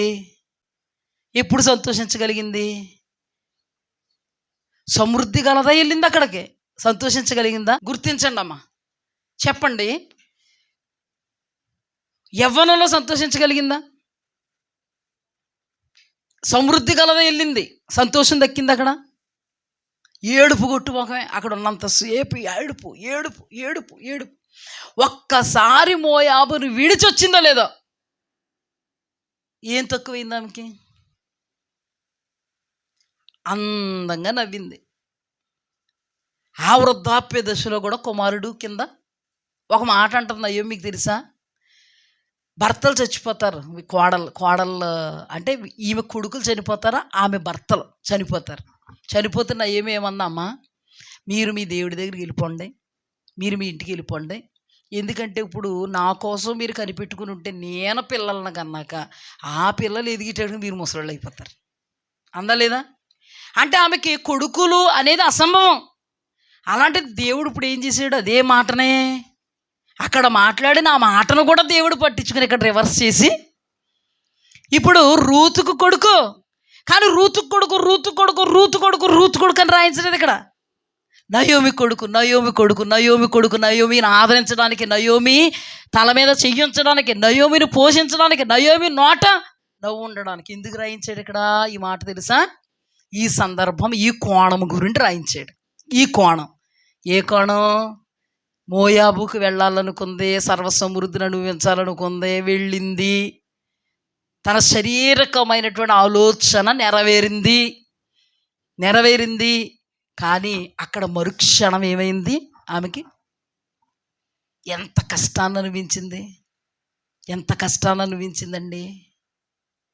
ఆకాను ఎప్పుడైతే తెచ్చిపెట్టుకున్నాడో ఎంత టెన్షన్ అనుభవించాడు. ఎప్పుడైతే ఇష్మాయేలు వచ్చాడో, దాపరించాడో ఎంత టెన్షన్ అనుభవించారు వీళ్ళందరూ. టెన్షన్, ముగ్గురులోనూ టెన్షన్. కీడు, పరిస్థితులు తారుమారు. దైవ చిత్తానుసారంగా మనం ప్రార్థన చేయకపోయినా పొందుకుంటాం, కానీ అది మనకు ఊరే. కానీ మరలా దేవుడు మనల్ని జ్ఞాపకం చేసుకోవాలంటే మనము శారీరకంగా సంపాదించుకున్న దాన్ని మనం విడిచిపెట్టాలి. అప్పటికే జరగాల్సినటువంటి ఏం జరుగుద్దమ్మా? అప్పటికే జరగాల్సినటువంటి పరిణామాలు మేలుకరమైనవి కాదు, క్షేమకరమైనవి కాదు, జరిగిపోతూ ఉంటాయి. అందుకే మనకి దేవుడు కావాలి, దేవుని వాక్యం కావాలి. ఆ వాగ్దాన ఫలాన్ని అనుభవించాలంటే మన ప్రార్థనలు ఎలా ఉండాలో, ప్రార్థనే కదా వచ్చు, ఎలాగైనా దేవుడితో మాట్లాడడమే పొద్దున్నే మధ్యాహ్నం సాయంత్రం, పొద్దున్నే మధ్యాహ్నం సాయంత్రం, అంశం అంశం అంశం అంశం కాదు, అంశం అంశం అంశం. కొంతమంది అండి ఈవిడి చిత్తం కాదు, ఏం కాదండి, ఒకటి ఏదో అనుకుంటారు. సపోజ్ ఆ ఇల్లు కావాలి, సపోజ్ ఆ చీర కావాలి, సపోజ్ ఆ చెట్టు కావాలి, సపోజ్ అల్లుడు కావాలి. బాధపడతలేదు కదా మీరు? అమ్మా ఇది వాక్యం, వాక్యం చెప్తున్నాను రా, మన ఆత్మలకు క్షేమం. కొంతమంది కొన్ని ఉంటాయి ఆలోచనలు, కావాలి కావాలి. ఇప్పుడు అబ్రహాముకి సారాకి ఏం కావాలి? కొడుకు కావాలి. ప్రార్థన ఏంటి? పొద్దున్న మధ్యాహ్నం సాయంత్రం, పొద్దున్న మధ్యాహ్నం సాయంత్రం. ఇప్పుడు మన నయోమికి ఏం కావాలి? మోయాబు దేశంలోకి వెళ్ళిపోవాలంతే. సహాయం కావాలి, దేవుడి సహాయం, వెళ్ళడానికి సహాయం, సర్దుకోవడానికి సహాయం, ఉండడానికి సహాయం, దుడుచుకోవడానికి సహాయం. కావాలి కావాలి కావాలి కావాలి కావాలి కావాలి. ఇశ్రాయేలుకి ఏం కావాలి? మాంసం కావాలి, కావాలి కావాలి కావాలి కావాలి కావాలి కావాలి. ఇచ్చాడు ఇచ్చాడు ఇచ్చాడు. ఏమయ్యా? అదే మరి భాష, అంతే మరి భాష. అందుకే ఇప్పుడు దైవ చిత్తానుసారంగా ఎలా ప్రార్థన చేయాలో నేర్చుకోవాలి. హల్లెలూయా, దేవునికి స్తుతి కలుగుగాక. అందుకే శరీరాన్ని ఎంటర్ అవ్వనివ్వకూడదు. దేన్ని? ఎప్పుడు మన దగ్గర డబ్బు ఉందో తెచ్చేసుకున్నాం, పెట్టేసుకున్నాం, అమ్మయ్య దేవుడు ఇచ్చేసాడు, దేవునికి స్తుతి అని ఎప్పుడు అనుకోకూడదు. జీవితాల్లో కావాలని తెచ్చిపెట్టుకున్నాయి ఎంత నష్టాన్ని కలుగు చేసే, మనకి చాలా నష్టాన్ని కలుగు చేసే. ఎప్పుడు తెలిసింది రిజల్ట్? తెచ్చుకున్నప్పుడు తెలియజేయలే, తర్వాత తెలియజేసింది రిజల్ట్. తెచ్చుకున్నప్పుడు తెలియజేయదు, తెచ్చుకున్నప్పుడు ఆనందం ఆహ్లాదము ప్లస్ కృతజ్ఞత కూడిక ప్లస్ కృతజ్ఞత సాక్ష్యము. తర్వాత ఏం చేసింది? తిప్పల పెట్టింది, 30 తిప్పలు పెట్టి 3 చెరువులు నీళ్ళు తాగించింది, జనాల మధ్యలో ఆరబెట్టించింది. ఉతుకుడు, నీళ్ళు తీయుడు, ఆరేయుడు. కానీ దేవుని చిత్తములో, దేవుడి ఉద్దేశాల్లో, దేవుడి యొక్క ప్రణాళికల్లో ఏదైనా కూడా సంపాదించుకున్నప్పుడు అది క్షేమంగా, అది ఆనందదాయకంగా, ఆహ్లాదదాయకంగా, అది మనల్ని మరింత కృతజ్ఞతాభావంగా దేవుని వైపు చూడడానికి నడిపిస్తుంది. దానికి దేవుడి యొద్ద నుండి మనం ఏది పొందుకోవాలన్నా ఆయన వాగ్దానాలు చాలా అతీతమైనవి, ఆయన ప్రవచన వాక్కు ఫలం చాలా అతీతమైంది, ఆయన మన కొరకు ఉద్దేశించినవి చాలా గొప్పవి, ఘనమైనవి, అవి మన ఊహకు మించినవి. హల్లెలూయా. కానీ మనం ఉద్దేశించుకున్నవి, మనం కావాలనుకున్నవి. అందుకే ఇప్పుడు కూడా అబ్రహాము లాంటివాడే, అంత త్యాగం చేసినోడే, అంత ఆధ్యాత్మిక బలవంతుడే, అంతగా దేవునితో ముఖాముఖిగా మాట్లాడుతున్నటువంటి పరిస్థితుల్లో ఉన్నవాడే తప్పటడుగులు ఎక్కడేసాడు అనేది మనం జాగ్రత్తగా ధ్యానం చేసుకోవాలి. ఇప్పటి నుంచి సెకండ్ పార్ట్ ఏంటి తప్పటడుగులు? దైవ చిత్తానుసారముగా ఏది అడిగినా చేస్తానని సెలవిచ్చిన దేవుడు, ఇతడు హాగరుతో పోవడం దైవ చిత్తమా కదా? కాదు. అతని భార్యగా దేవుడు ఎవరిని ఉద్దేశించారు? అసలు నేను ఇంతకుముందే చెప్పాను కదా, స్త్రీ అని పురుషుడని కాదు. శారమ్మ మీద దేవుడు ప్రణాళిక అబ్రహాముకు భార్య అయినందుకు కాదు, అంతకుముందే దేవుడు అబ్రహాం మీద ప్రణాళిక, శారమ్మ మీద ప్రణాళిక కలిగి ఉన్నాడు. అంతేగాని అబ్రహామును పెళ్లి చేసుకున్నందుకు శారమ్మ మీద కృపరాలే, అబ్రహామును పెళ్లి చేసుకున్నందుకు అబ్రహాం వాగ్దానాలు శారమ్మ కాలే. దేవుడు అనాది సంకల్పం చొప్పున శారమ్మను అబ్రహాము కొరకు దేవుడు పుట్టించాడు, ఉద్దేశించాడు. వాళ్ళ వివాహం జరిగింది. ఖచ్చితంగా దేవుడు వాళ్ళని జ్ఞాపకం చేసుకున్నప్పుడు నువ్వు అని మాట్లాడినప్పుడు అక్కడ శారమ్మ ఉంది. హల్లెలూయా. ఇప్పుడు వాగ్దానం సంపాదించుకున్నప్పుడు శారమ్మను పక్కన పెట్టి వాగ్దానం స్వతంత్రించుకోవడం అసంభవం. అక్కడే దేవుని చిత్తం కాదు. అంతకుముందు కూడా చాలాసార్లు నీకు సంతానం ఇస్తాను, నీకు సంతానం ఇస్తాను, నీకు సంతానం ఇస్తాను అన్నప్పుడు శరీరానికి లోబడిపోయి వాళ్ళు ఏమైపోయారు? ఏమనాలంటే దాన్ని ఒక విషయంలో చెప్పాలంటే భ్రమలో ఉన్నారు వాళ్ళు. భ్రమలోకి వెళ్ళిపోయారు, శరీరానికి లోబడిపోయారు. ఇంకా దేవుడితో మాట్లాడడం లేదు. దేని గురించి మాట్లాడడం లేదంటే గర్భం తెరిచే ప్రభువారు మాట్లాడడం తెలుసు. హాగరమ్మ గర్భం తెరువు ప్రభువారు మాట్లాడడం ముగ్గురికి తెలుసు. అంతేగాని ప్రభు అసలు హాగరుతో పోవడం, శారమ్మను పక్కన పెట్టి నువ్వు నాకు ఇచ్చిన వాగ్దానం మరి శారమ్మకి ఇచ్చావు కదా, నువ్వు నాతో మాట్లాడుతున్నావు, నాతో మాట్లాడినవి నేను అనుభవిస్తున్నవన్నీ నా భార్య అనుభవించాలి కదా. తండ్రి అసలు నాకు చాలా కన్ఫ్యూజన్గా ఉంది. తండ్రి అసలు నీ చిత్తం ఏంటి నాయన? శారమ్మ ఇటువంటి ఆలోచన ఇచ్చింది. ఈ ఆలోచన కరెక్ట్ తప్ప? ప్రభువా నేను ఎప్పుడు శరీరంతో నడిపింపబడకూడదు. తండ్రి మనకు వాక్యం తెలుసు కదా, ఏమని ప్రార్థన చేయాలో తెలుసా మనం? ప్రభువా ఈ ఆలోచన సరైనదా కాదా నాకు తెలియదు తండ్రి, నేను అజ్ఞానిని, నేను అవివేకిని, నీవు మహాజ్ఞానివి, భూత వర్తమాన భవిష్యత్ కాలాలు తెలుసు ప్రభువా నీకు. ఏంటి నాయన నా భార్య ఇలాంటి ఆలోచన ఇచ్చింది, శారమ్మతో వెళ్ళడం నీ చిత్తమా? నువ్వు నా భార్యతో ఇస్తావా బిడ్డల్ని? శారమ్మతో ఇస్తావా? హాగరుతో ఇస్తావా? శారమ్మతో ఇస్తావా? హాగరుతో ఇస్తావా? ఎందుకంటే శారమ్మ పరిస్థితి ఇలా ఉందా, అయినా కూడా నువ్వు సర్వశక్తివంతుడు కదా అని మొదటి నుంచి ప్రభువా నా జీవితంలో ఎన్నో అసాధ్యాలు చేస్తూ వచ్చావు కదా. నా జీవితంలో ఫరో నా భార్యని ఎత్తుకుపోయినప్పుడు నా భార్య నీ ప్రణాళికలు ఉంది కాబట్టి కదా ఫరోను అసలు చెయ్యనివ్వలేదు నా భార్య మీద. అంటే నా భార్య ఇప్పుడు ఇక్కడ పనికిరాదా? కన్ఫ్యూజన్లో ఉండకూడదయ్యా నేను. అసలు మొదట హాగరు గర్భాన్ని తెరువు అని ప్రార్థన చేయకూడదు. ఫస్ట్ ఏమి కన్ఫర్మ్ చేసుకోవాలో తెలుసా? ప్రభువా ఈ ప్రార్థన చేయడానికి అసలు ఇది కరెక్టా తప్ప? ఫస్ట్ అంశంలోకి వెళ్ళిపోయి ప్రభువా హాగరు గర్భాన్ని తెరువు ప్రభువా అని ప్రార్థన చేయకూడదు. ఫస్ట్ ఏం కన్ఫర్మ్ చేసుకోవాలో తెలుసా? నేను శరీరంతో నడిపింపబడుతున్నానా, ఆత్మతో నడిపింపబడుతున్నానా? ఈ ఆలోచన నీ దగ్గర నుంచి వచ్చిందా, సైతాన్ గారి దగ్గర నుంచి వచ్చిందా? ఈ ఆలోచన చాలా అనుకూలంగా ఉంది, చాలా అంటే చాలా అనుకూలంగా ఉంది, అయినా అది నీ చిత్తమో కాదా నాకు తెలియదు. హాగరు గర్భాన్ని తెరువని చెయ్యను నేను ప్రార్థన, హాగరు దగ్గరికి వెళ్ళిపోయాక చెయ్యను నేను ప్రార్థన.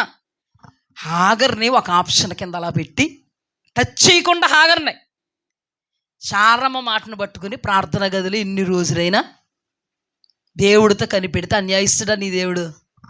ప్రభువా నేను నీ చిత్తమే చేయాలని గుండెలు బాదుకుంటుంటే నా చిత్తమేం అక్కర్లేదు, నేను తోసేస్తా నా చిత్తంలోకి అంటాడు. అంత సైకో ఆ దేవుడు. కానీ ఈ రోజుల్లో చేస్తున్న పొరపాటు ఏంటో తెలుసా? అబ్రహాము చేసినటువంటి పొరపాటే చేస్తున్నాం. మన దగ్గరికి ఒక శారీరకంగా ఒక ఆలోచన వచ్చినా, లేకపోతే ఎవరి ద్వారా ఎవరో మాట్లాడుతున్నా, లేదా ఒక మార్గం మనకు కనబడుతున్నా, లేదా ఒక పరిస్థితి మనకు రహదారైపోతున్నా, మనం ఏదనుకున్నామో దాని గురించి ప్రార్థన చేయడం మొదలు పెడుతున్నాం. ప్రభువా నువ్వు వాగ్దానాలు ఎత్తిపట్టి మరి ప్రభువా నీ చిత్తానుసారంగా ఏది అడిగిన ఇస్తానన్నా కదా అన్నప్పుడు ఒక్కసారి ఆగాలి మనం. నీ చిత్తానుసారంగా అయ్యా నీ చిత్తము అవునా కాదా? నువ్వు నమ్మదగిన దేవుడు. నీ చిత్తము కానిది నా నుండి దూరం చెయ్యి. నీ చిత్తము కానిది నా జీవితంలో జరగడానికి వీలు లేదు. మొదట కన్ఫర్మ్ చేసుకోవాలి దేవుడి చిత్తం ఏంటో. హల్లెలూయా. దేవుడి చిత్తం ఏంటో మొదట కన్ఫర్మ్ చేసుకున్నప్పుడు దేవాది దేవుడు మనకు కొన్ని పరిస్థితులను బయలుపరచడం కానీ, కొంతమంది వ్యక్తుల ద్వారా మనము దేవుడిని ఏదైతే అడుగుతున్నామో దాన్ని కన్ఫర్మ్ చేయడం కానీ, దైవజనుల ద్వారా దేవుడు కన్ఫర్మ్ చేయడం కానీ జరుగుతుంది. ఆ తర్వాత దేవుడి చిత్తం ఏంటో తెలుసుకుని అప్పుడు ప్రార్థన మొదలు పెట్టాలి. మన ప్రార్థనలో మొట్టమొదటిగా దేవుడి చిత్తం ఏంటో తెలుసుకోవాలనే ఆరాటం ఉండాలి. హల్లెలూయా. అప్పుడు మనం బాధపడేటువంటి పరిస్థితి మనకు రాదు, దుఃఖపడేటువంటి పరిస్థితి మనకు రాదు, వేదన చెందేటువంటి పరిస్థితి మనకి రాదు. సపోజ్ ఒక వివాహ విషయమైనా, సపోజ్ ఒక జాబ్ విషయమైనా, సపోజ్ మన కుటుంబ వ్యవహారాలైనా, సపోజ్ మన వ్యక్తిగతంగా ఏదైనా, ఏది బాగుంది ఇలా దూసుకుపోవడం కాదు. ఇక్కడ ఏమన్నది? దైవ చిత్తానుసారంగా ఆయనను బట్టి మనకు కలిగిన ధైర్యం అది. హల్లెలూయా, హల్లెలూయా. ఎవరిని బట్టి మనకు ధైర్యం? మన దేవుణ్ణి బట్టి. అంత ధైర్యాన్ని కలిగినటువంటి మనము ధైర్యాన్ని కోల్పోయే స్థితులు దాపరించుతున్నాయి అంటే దాని అర్థం ఏంటో తెలుసా? దైవ చిత్తం అంటే ఏంటో తెలుసుకోక, దైవ చిత్తం అంటే ఏంటో తెలుసుకోక. నాకు ఇప్పుడే ప్రభు ఒక అంశాన్ని బయలుపరుస్తున్నాడు. అంశంలో అబ్రహాము తన కొడుక్కి వివాహం చేయాలనుకుంటున్నప్పుడు దైవాత్మ సంభూతుడైనటువంటి ఎలియాజరును పంపుతాడు. హల్లెలూయా. పంపుతున్నప్పుడు ఎలియాజరు, ప్రభువా మా యజమానుడి గారి భార్య దగ్గరికి నన్ను నీ చిత్తానుసారంగా తీసుకుని వెళ్ళు అన్నాడా లేదా? లేకపోతే అండి అడ్రస్ ఇవ్వండి, అడ్రస్ ఇచ్చేయండి, ఇలాగా వెళ్ళిపోతానండి అన్నాడా? అడ్రస్సే తెలియదు అసలు. ఊరు తెలుసు అంతే. ఆ ఊర్లో ఎంతమంది ఉంటారు? ముక్కు మొఖం ఎప్పుడైనా చూసారా? అయినా కానీ ఎలా వెళ్తున్నాడు? దైవ చిత్తానుసారంగా. ఫస్ట్ అబ్రహాము, నా కుమారుడికి నువ్వు భార్యను తీసుకురావాలని ఒక బాధ్యతను అప్పగించినప్పుడు ఆత్మీయుడిగా అతడు దైవీకంగా ప్రార్థనాపూర్వకంగా ఎంత అద్భుతంగా ఉంటుందో అని నడిపింపు. తను ఏదైతే ఇచ్చాడో అవన్నీ తీసుకుని వెళుతున్నాడో కరెక్ట్గా ఆ పరిస్థితి అక్కడికి రాగానే ఒక్కటే కన్ఫర్మేషన్ అడిగాడు దేవుణ్ణి, ప్రభువా నీ చిత్తం తెలుసుకోవడానికి నేను నిన్ను అడుగుతున్నది ఒక్కటే. చాలామంది ఉన్నారు. ఈ చాలామందిలో ప్రభువా ఎవరు నా యజమానుడు కుమారుడికి భారీగా సిద్ధపరిచావు?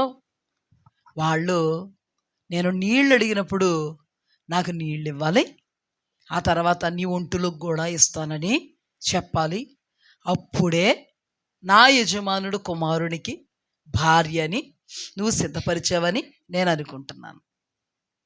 వెళ్ళాడా? మనలాంటి వాళ్ళు అయితే ఏం చేస్తాం తెలుసా?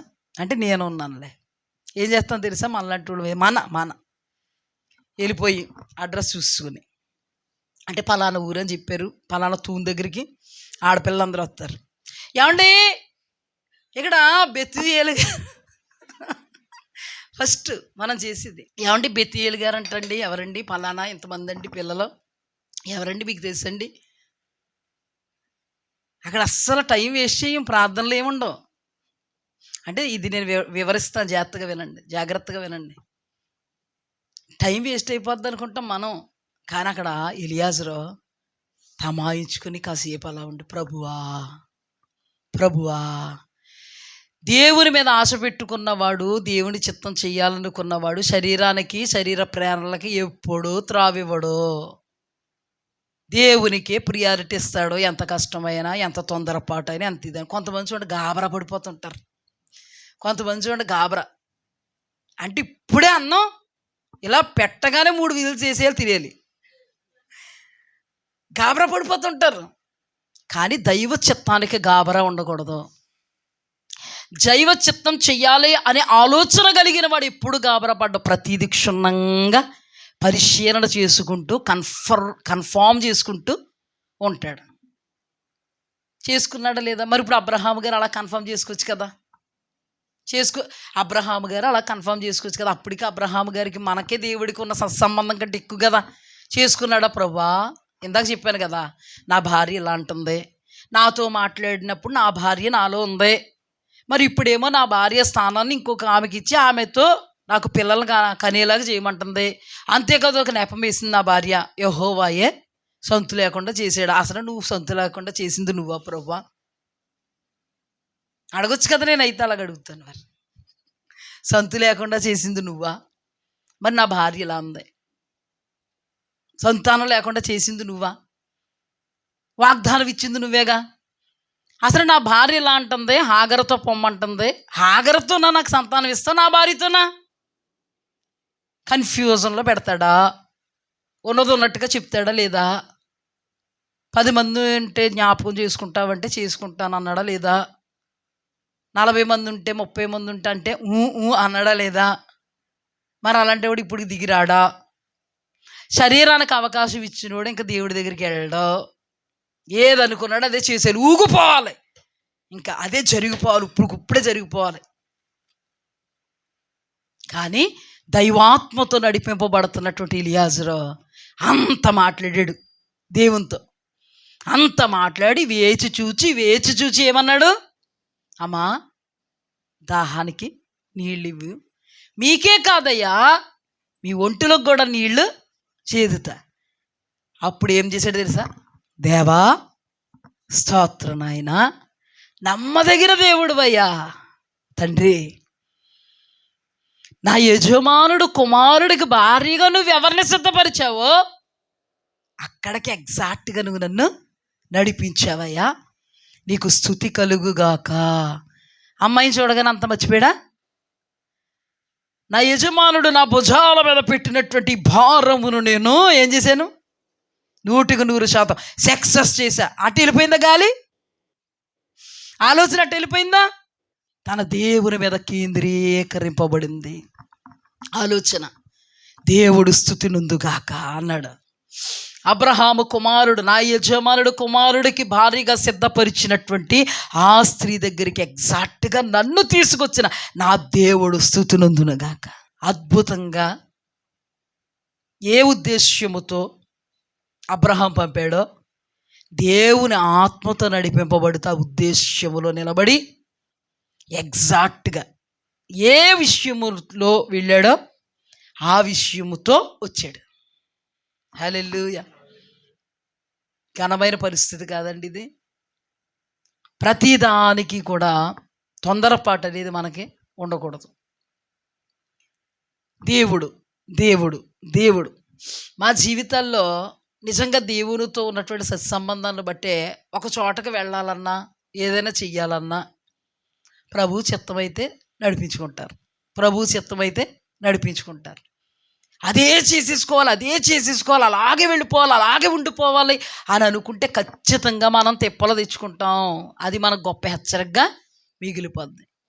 ముందు దేవుడు ఆయనతో మాట్లాడగలిగేటువంటి కృపాభాగ్యాన్ని మనకి ఇచ్చాడు. అందుకే ఆయన అన్నాడు, నేనెవరిని త్రోసివేయువాడను కాదు. హల్లెలూయా. నాకు అది కావాలి, ఇది కావాలి, నాకు అది ప్రభు, ఇది ప్రభు అని వచ్చే వాళ్ళకంటే ప్రభువా నీ చిత్తం ఏంటి నాయన తెలుసుకోవడానికి వచ్చాను అన్న వాళ్ళను బట్టి దేవుడు ఆనందిస్తాడు.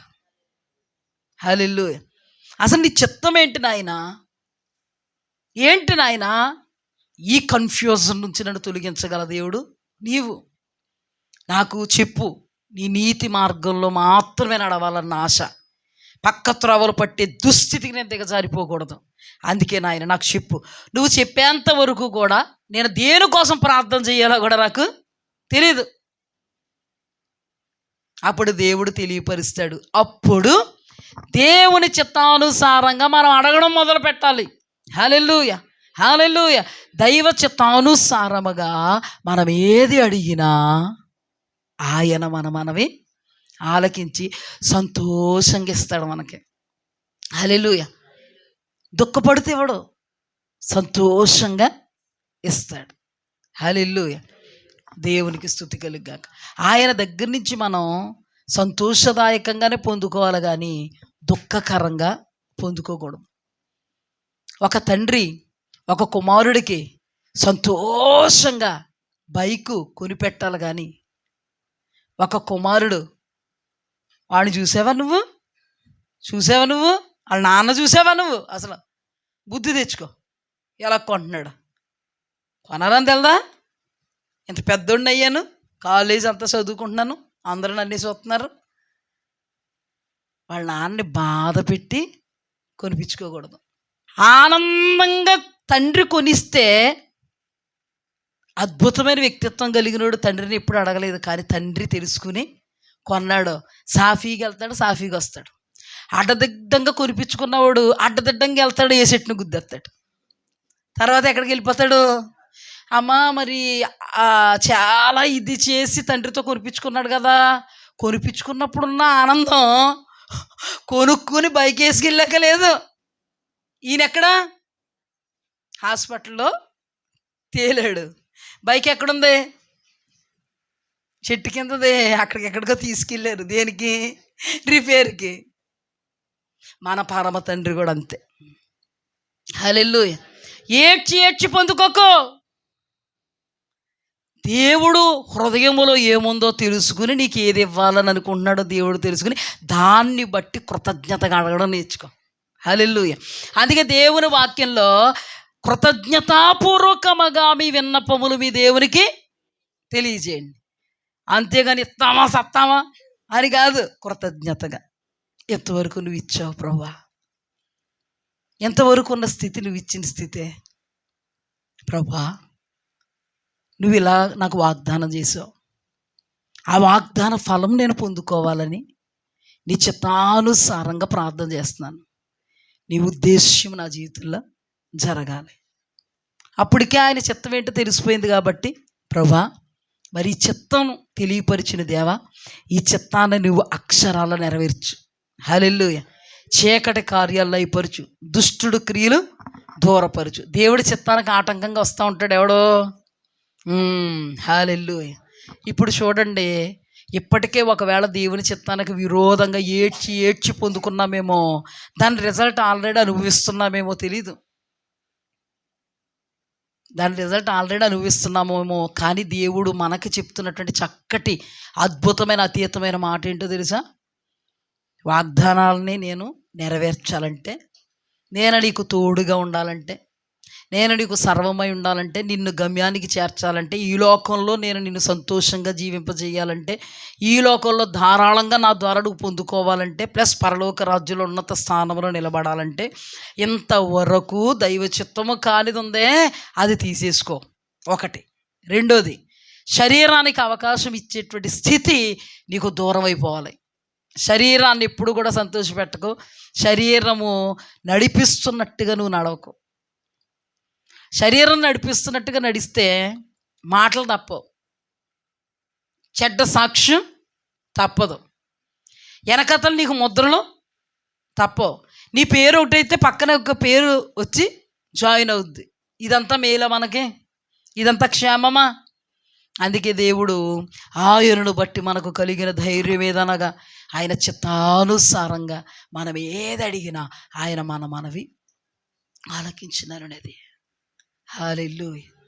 దేవుని చిత్తం, దేవుని చిత్తం, దేవుని చిత్తం. యెహోషాపాతు రాజు మీదకి 4 శత్రు సమూహాలు వచ్చాయి.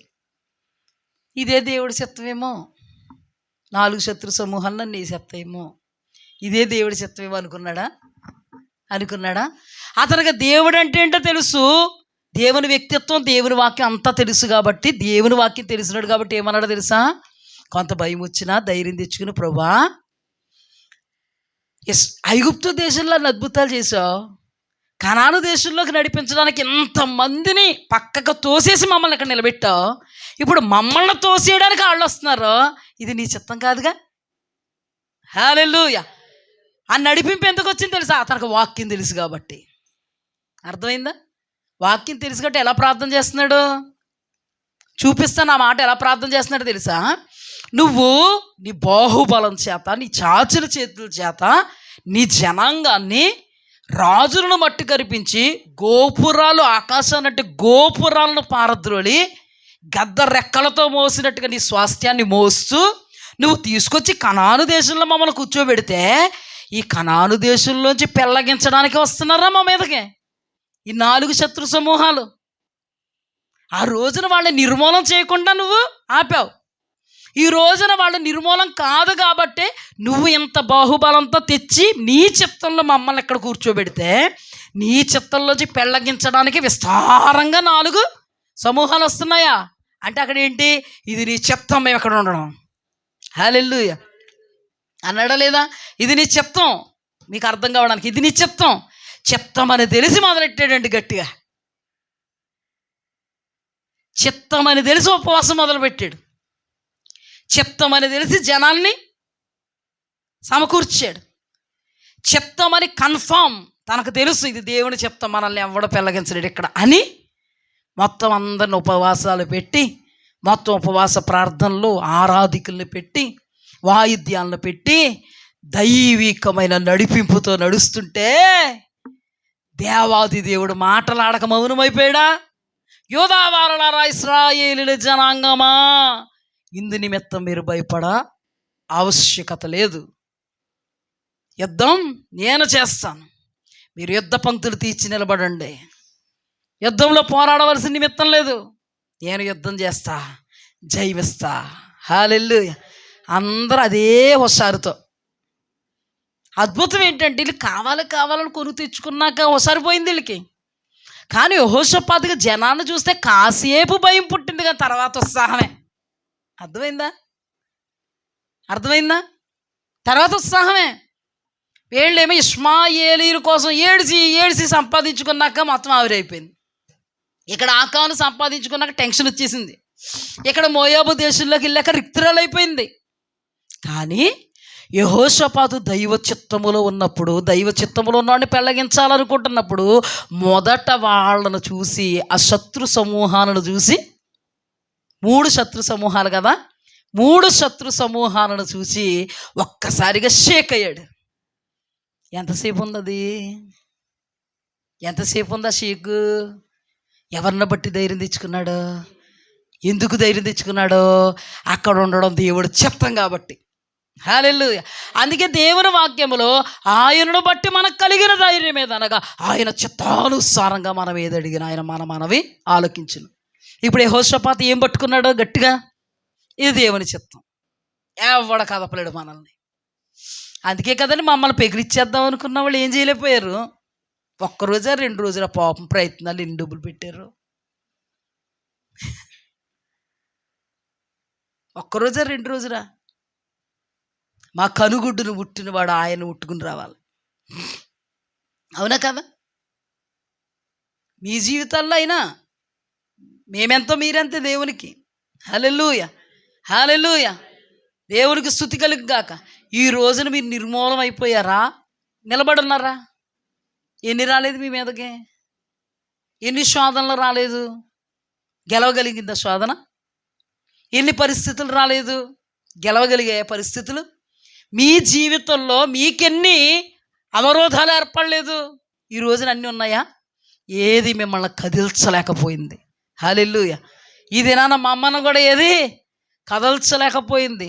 అందుకే దేవుడు అన్నాడు, ఆయనను బట్టి మనకు కలిగిన ధైర్యం ఏంటాడు? ఒక్కసారి యెహోషాపాతు రాజు శత్రు సమూహాన్ని చూచి షేక్ అయినను, తమ దేవుణ్ణి బట్టి ధైర్యం, ఆయనను బట్టి మనకు కలిగిన ధైర్యం. హల్లెలూయా. ఏంటో తెలుసా? ఆయన చిత్తానుసారంగా ఏది అడిగినా. మరి 3 శత్రు సమూహాలు భీకరంగా ఉన్నాయి కదా, ఆ భీకరుండు కంటే ఈ భీకరుండు మరింత భీకరుండు కదా. హల్లెలూయా, హల్లెలూయా. మరి సైన్యం చాలా ఎక్కువగా ఉంది కదా. ఈ శరీర సంబంధమైన సైన్యం కంటే ఆత్మ సంబంధమైన పరలోక సైన్యాన్ని దించుతాడు కదా.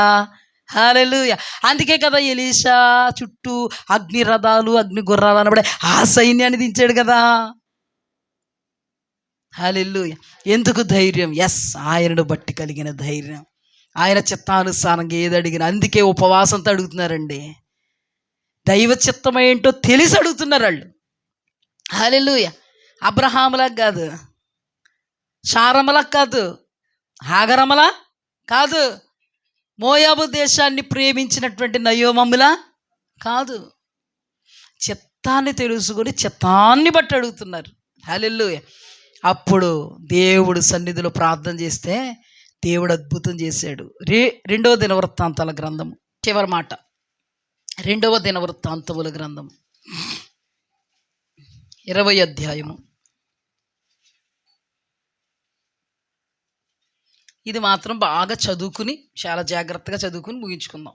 2వ దినవృత్తాంతాల గ్రంథము 20వ అధ్యాయము 1 నుంచి చదువుతాను, జాగ్రత్తగా వినండి. నేను ఏది చదువుతానో అది చెప్తాను, చూడండి, మీరు వినండి. ఇది అయిన తరువాత మోయాబీయులను, అమ్మోనీయులను, మెయోనీయులలో కొందరు దండెత్తి యెహోషాపాతు మీదకి వచ్చిరి. అంతలో కొందరు వచ్చి, సముద్రపు ఆవల నుండి సిరియనుల తట్టు నుండి గొప్ప సైన్యం ఒకటి నీ మీదకు వచ్చుచున్నది, చిత్తగించుము, వారు హసాసోన్ తామారు అను ఎన్గేదిలో ఉన్నారని యెహోషాపాతులకు తెలియజేసిరి. అందుకు యెహోషాపాతు భయపడి యెహోవా యొద్ద విచారించుటకు మనస్సు నిలుపుకొని యోధా అంతటా ఉపవాస దినము ఆచరించవలనని చాటింపగా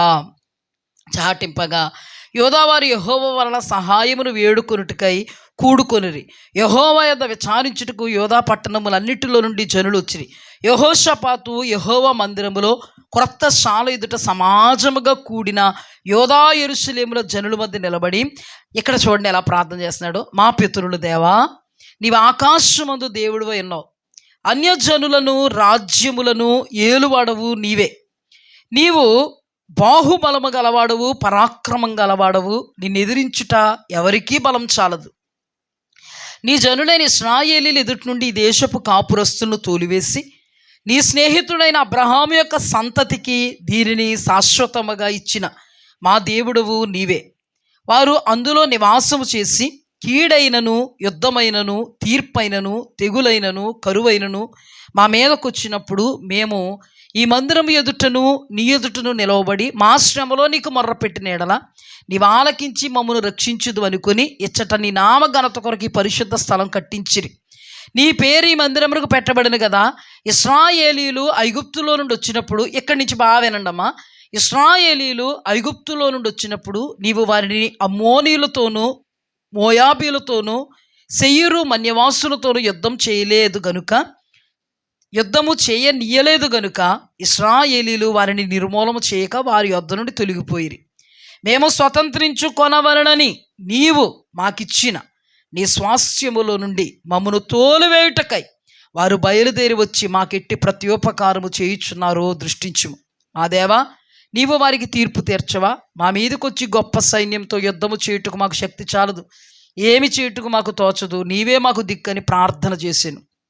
యూదా వారందరూ తమ శిశువులతో భార్యలతో పిల్లలతో యెహోవా సన్నిధి నిలవబడి, అప్పుడు మత్తన్యాకు పుట్టిన యెహీయేలు కుమారుడైన బెనాయాకు జననమైన జకర్యా కుమారుడును ఆసాపు సంతతి వాడును లేవీయుడునగు యహాజియేలు సమాజములు ఉండెను. యెహోవా ఆత్మ అతని మీదకి రాగా అతడు ఎలాగూ ప్రకటించెను. యోధా వారలారా, యెరూషలేము కాపురస్తులారా, యెహోషాపాతు రాజా, మీరందరూ ఆలకించుడి. యెహోవా సెలవిచ్చినది ఏమనగా, ఈ గొప్ప సైన్యమునకు మీరు భయపడకుడి, జడీకుడి. ఈ యుద్ధం మీరు కాదు, దేవుడే జరిగించును. రేపు వారి మీదకు పోవుడి. వారు జీజు అని ఎక్కుడు మార్గములు వచ్చేదరు. మీరు ఎరువేలు అరణ్యము ముందరనున్న వాగు దగ్గర వారిని కనుగొందురు. ఈ యుద్ధములో మీరు పోట్లాడవలసిన నిమిత్తం లేదు. యోధా వారలారా, యెరూషలేము వారలారా, మీరు యుద్ధ పంక్తులు తీర్చిన నిలవబడి మీతో కూడా ఉన్న యెహోవా దయచే రక్షణ మీరు చూచెదరు. భయపడకుడి, జడికుడి, రేపు వారి మీదకు పోవుడి, యెహోవా మీతో కూడా ఉన్నాడు. హల్లెలూయా. ఆయన ఏదైతే మాట్లాడారో అలాగే దేవుడు వాళ్లకు తోడుగా ఉండి మాటుగాండ్ర నుంచి ఈ 3 శత్రు సమూహాలను నిర్మూలపరిస్తే వాళ్ళ మీద ఉన్నటువంటి ఆభరణాలను ఒలుచుకోవడానికి 3 రోజులు పట్టింది.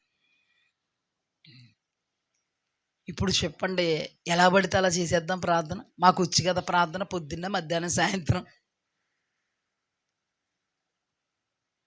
ఏ అంశమైనా నువ్వు ముందు దేవుణ్ణి అడగవాలనుకున్నప్పుడు దేవుని చిత్తం ఏంటో నువ్వు కన్ఫామ్ చేసుకో. అప్పుడు అడుగు, పొద్దున్న మధ్యాహ్నం సాయంత్రం రాత్రి. త్వరగా దేవుడు చెయ్యగలడు. హల్లెలూయా. మనం అనుకున్నది కాదు, మన శరీర ఉద్రేకం కాదు, మన ఆలోచన కాదు, మన తలంపు కాదు, ఊహ కాదు, ఉద్దేశం కాదు. ఇంకో విషయం, నాకు ఇప్పుడే కంటికి కనబడిపోతుంది ఫ్యూచర్ ఎలా ఉంటుందో. ఫ్యూచరు చాలా బాగుంటుంది, నాకు అర్థమైపోతుంది అని అనుకోకు. 50 బత్తాలు 60 బత్తాలు తప్పకుండా పండద్ది ఆ చేను కౌలు చేస్తే అని అనుకోవద్దు. అక్కడైతే చదువు, బెంగళూరు రాత్రి ప్రయాణం, అంతే బాగుంటుంది. ప్రతి విషయములో దేవుని చిత్తం. హల్లెలూయా. కూర్చున్న, లేచిన, పండుకొని, మేలుకొని దేవుని చిత్తం. మన మాట, మన ఆలోచన, మన నడవడి, మన ప్రవర్తన, మన తీరు శరీర సంబంధంగా కాదు, ఆత్మ సంబంధంగా. హల్లెలూయా. అందుకే శరీరము ప్రధానమైన శత్రువు. శరీరము ద్వారా మనము సంపాదించుకున్నది ఎప్పటికీ కూడా మనకి క్షేమము కాదు. దినదిన గండము, ప్రాణ సంకటం. కానీ దేవుడిచ్చేది మనకి క్షేమం. అందుకే యెహోషాపాతు రాజు 3 శత్రు సమూహాలను చూసినప్పుడు భయపడినను తన దేవుడిని బట్టి ధైర్యం తెచ్చుకుని అద్భుతాన్ని అనుభవించగలిగాడు, ఆస్తిని అనుభవించగలిగాడు, సమాధానాలు, సౌఖ్యాన్ని అనుభవించగలిగాడు. ఇంకా వీళ్ళ మీదకు రావడానికి ఆ 3 శత్రు సమూహాలు మట్టి కరిపించేసాడు దేవుడు, నేల మట్టం చేసాడు అనమాట. మరలా రారు. దీన్ని బట్టి మనం అర్థం చేసుకున్నది ఏంటి? ఎలా పడితే అలా ప్రార్థన చేయొద్దు, ఏది పడితే అది అడిగేయద్దు, బాగుంది కదా అని అడిగేయద్దు. ఆ అమ్మాయి చాలా అందంగా ఉంది మా అబ్బాయికి ప్రభువా అని అడిగేయద్దు. ప్రభా మా అబ్బాయి కూడా ఏ నెదర్లాండ్ దేశంలోకి వెళ్ళిపోవాలి ప్రభు అని అడిగేయద్దు. ఐపీఎస్ ఆఫీసర్ అయిపోవాలి ప్రభు అని అడిగేయద్దు. ఏడ్చి సంపాదించుకోవద్దు. దేవుడి చిత్తం కొరకు కనిపెట్టి అంశాన్ని దేవుని ఎదుట పెట్టి అప్పుడు మనం సఫలులు మగుదుముగాక. దేవుడు చిత్తము కానిది మనం తీసేసుకుందుముగాక. ఇష్మాయేలుని తీసేసినట్టుగా శారీరక సంబంధమైనటువంటి నడిపింపును మనం పారద్రోలుకుందుముగాక. ఇప్పటికే అటువంటి నడిపింపు ఉందా? ఆకానును త్రోసేసినట్టుగా మనం కూడా మన జీవితంలో అడ్రస్ లేకుండా తోసేసుకుందుగాక, తొలగించేసుకుందుగాక. అప్పుడు దేవుడు మనకు తోడై ఉంటాడు. అప్పుడు దేవుడు ఆయన వాగ్దానాలు నెరవేర్చడం మొదలు పెడతాడు. అప్పుడు దేవుడు మన నోట నవ్వివ్వడం మొదలు పెడతాడు, నయోమిలాగా. హల్లెలూయా. దేవునికి స్తుతి కలుగుగాక. అద్భుతం ఏంటో తెలుసా? ఇష్మాయేలుని ఎప్పుడైతే పక్కన పెట్టాడో అతీతంగా వాగ్దానానికి హక్కుదారుడయ్యాడు. దేవునికి స్తుతి కలుగుగాక. రెండవదిగా వీళ్ళు ఎప్పుడైతే ఆకానును లేపారో అప్పుడు దేవుడు వాళ్ళకు తోడు. ఎక్కడైతే అపజయం అక్కడ విజయమిచ్చి మున్ముందుకు సాగగలిగారు. ఆ సాగుడు ఎక్కడికి వెళ్ళిపోయారు? కనాను దేశానికి. మూడవ సందర్భంలో ఎప్పుడైతే మోయాబును విడిచిందో అంతవరకు తన వల్ల జరగంది తన దేవుడి చిత్తంలో నిలబడినందుకు జరిగింది. హల్లెలూయా. దేవునికి స్తుతి కలుగుగాక. దీనిలో దేవుడి చిత్తం చేసేటప్పుడు కొంత కలవరం ఉంటుంది. యెహోషాపాతుకి ఏమైంది? కొంత భయం. కానీ ఆ భయం ఓటమికి కాదు, తన దేవుణ్ణి బట్టి ధైర్యంతో నిలబడినప్పుడు విజయం వచ్చింది. హల్లెలూయా. కొన్ని సందర్భాల్లో దేవుని చిత్తంలో ఉన్నప్పుడు మనకి కొంత ఏం కలుగుద్ది? డిస్టర్బెన్స్ కలుగుద్ది. అయినా మనం దేవుడి మీద ఆధారపడ్డాం కాబట్టి గడ్డి పర్రక గాలికి ఎగిరిపోయినట్టుగా దేవుడు దాన్ని ఏం చేస్తాడు? పక్కగా పెట్టేసి దైవ చిత్తములో మున్ముందుకు నడిపిస్తాడు. హల్లెలూయా. మన జీవితంలో ఎప్పుడూ కూడా మన కర్మకి మనకన్నిటికీ మనమే బాధ్యులం కాకూడదు. అబ్రహాము తన కష్టానికి, తన కన్నిటికీ, తన యొక్క వేదనకి, తన కుటుంబ విచ్ఛిన్నతకి ఏ ఇష్మాయిల్ని సంపాదించుకున్నాడు? ఆ ఇష్మాయిల్ని వదులుకోవడానికి తనే కారణమైపోయాడు. ఆకాను యొక్క జీవితం సర్వనాశనం అయిపోవడానికి అతనే కారకుడైపోయాడు. మోయాబు దేశంలో ఉన్నంతసేపు రిక్తురాలిగా ఉండడానికి ఆమె కారణమైపోయింది. మనం ఎప్పుడూ కూడా మన బ్రతుకులు దేవుడి హస్తాల్లో పెడదాం. హల్లెలూయా. దైవ చిత్తం కోసం ప్రాకులాడదాం. హల్లెలూయా. ప్రార్థన వచ్చు కదా అని మొదలెట్టేద్దు. దైవ చిత్తానుసారమైన దుఃఖము రక్షణార్థమైనటువంటి మారు మనస్సుకు కారణమవుద్ది. ఇప్పుడు మనం దేవుడి సన్నిధిలో ఏం చేయాలి? దుఃఖపడాలి దైవ చిత్తానుసారంగా. దేవాని చిత్తానికి విరోధంగా ఎంతవరకు చేశాను? క్షమించు ప్రభువా. తప్పకుండా క్షమిస్తాడు. ఇప్పుడు దైవ చిత్తాన్ని తెలుసుకుని దైవ చిత్తం కోసం ప్రాకులాడుతూ ప్రార్థన చేయాలి. హల్లెలూయా. దేవునికి స్తోత్రం. కృతజ్ఞతా భావముతో చెయ్యాలి. ఎంతవరకు ఇది చేసావు, ఇప్పుడు ఇది చేస్తావు, నీకు స్తోత్రం. హల్లెలూయా. ఇట్టి కృపలో దేవాది దేవుడు మనల్ని నడిపించునుగాక. ఆమేన్.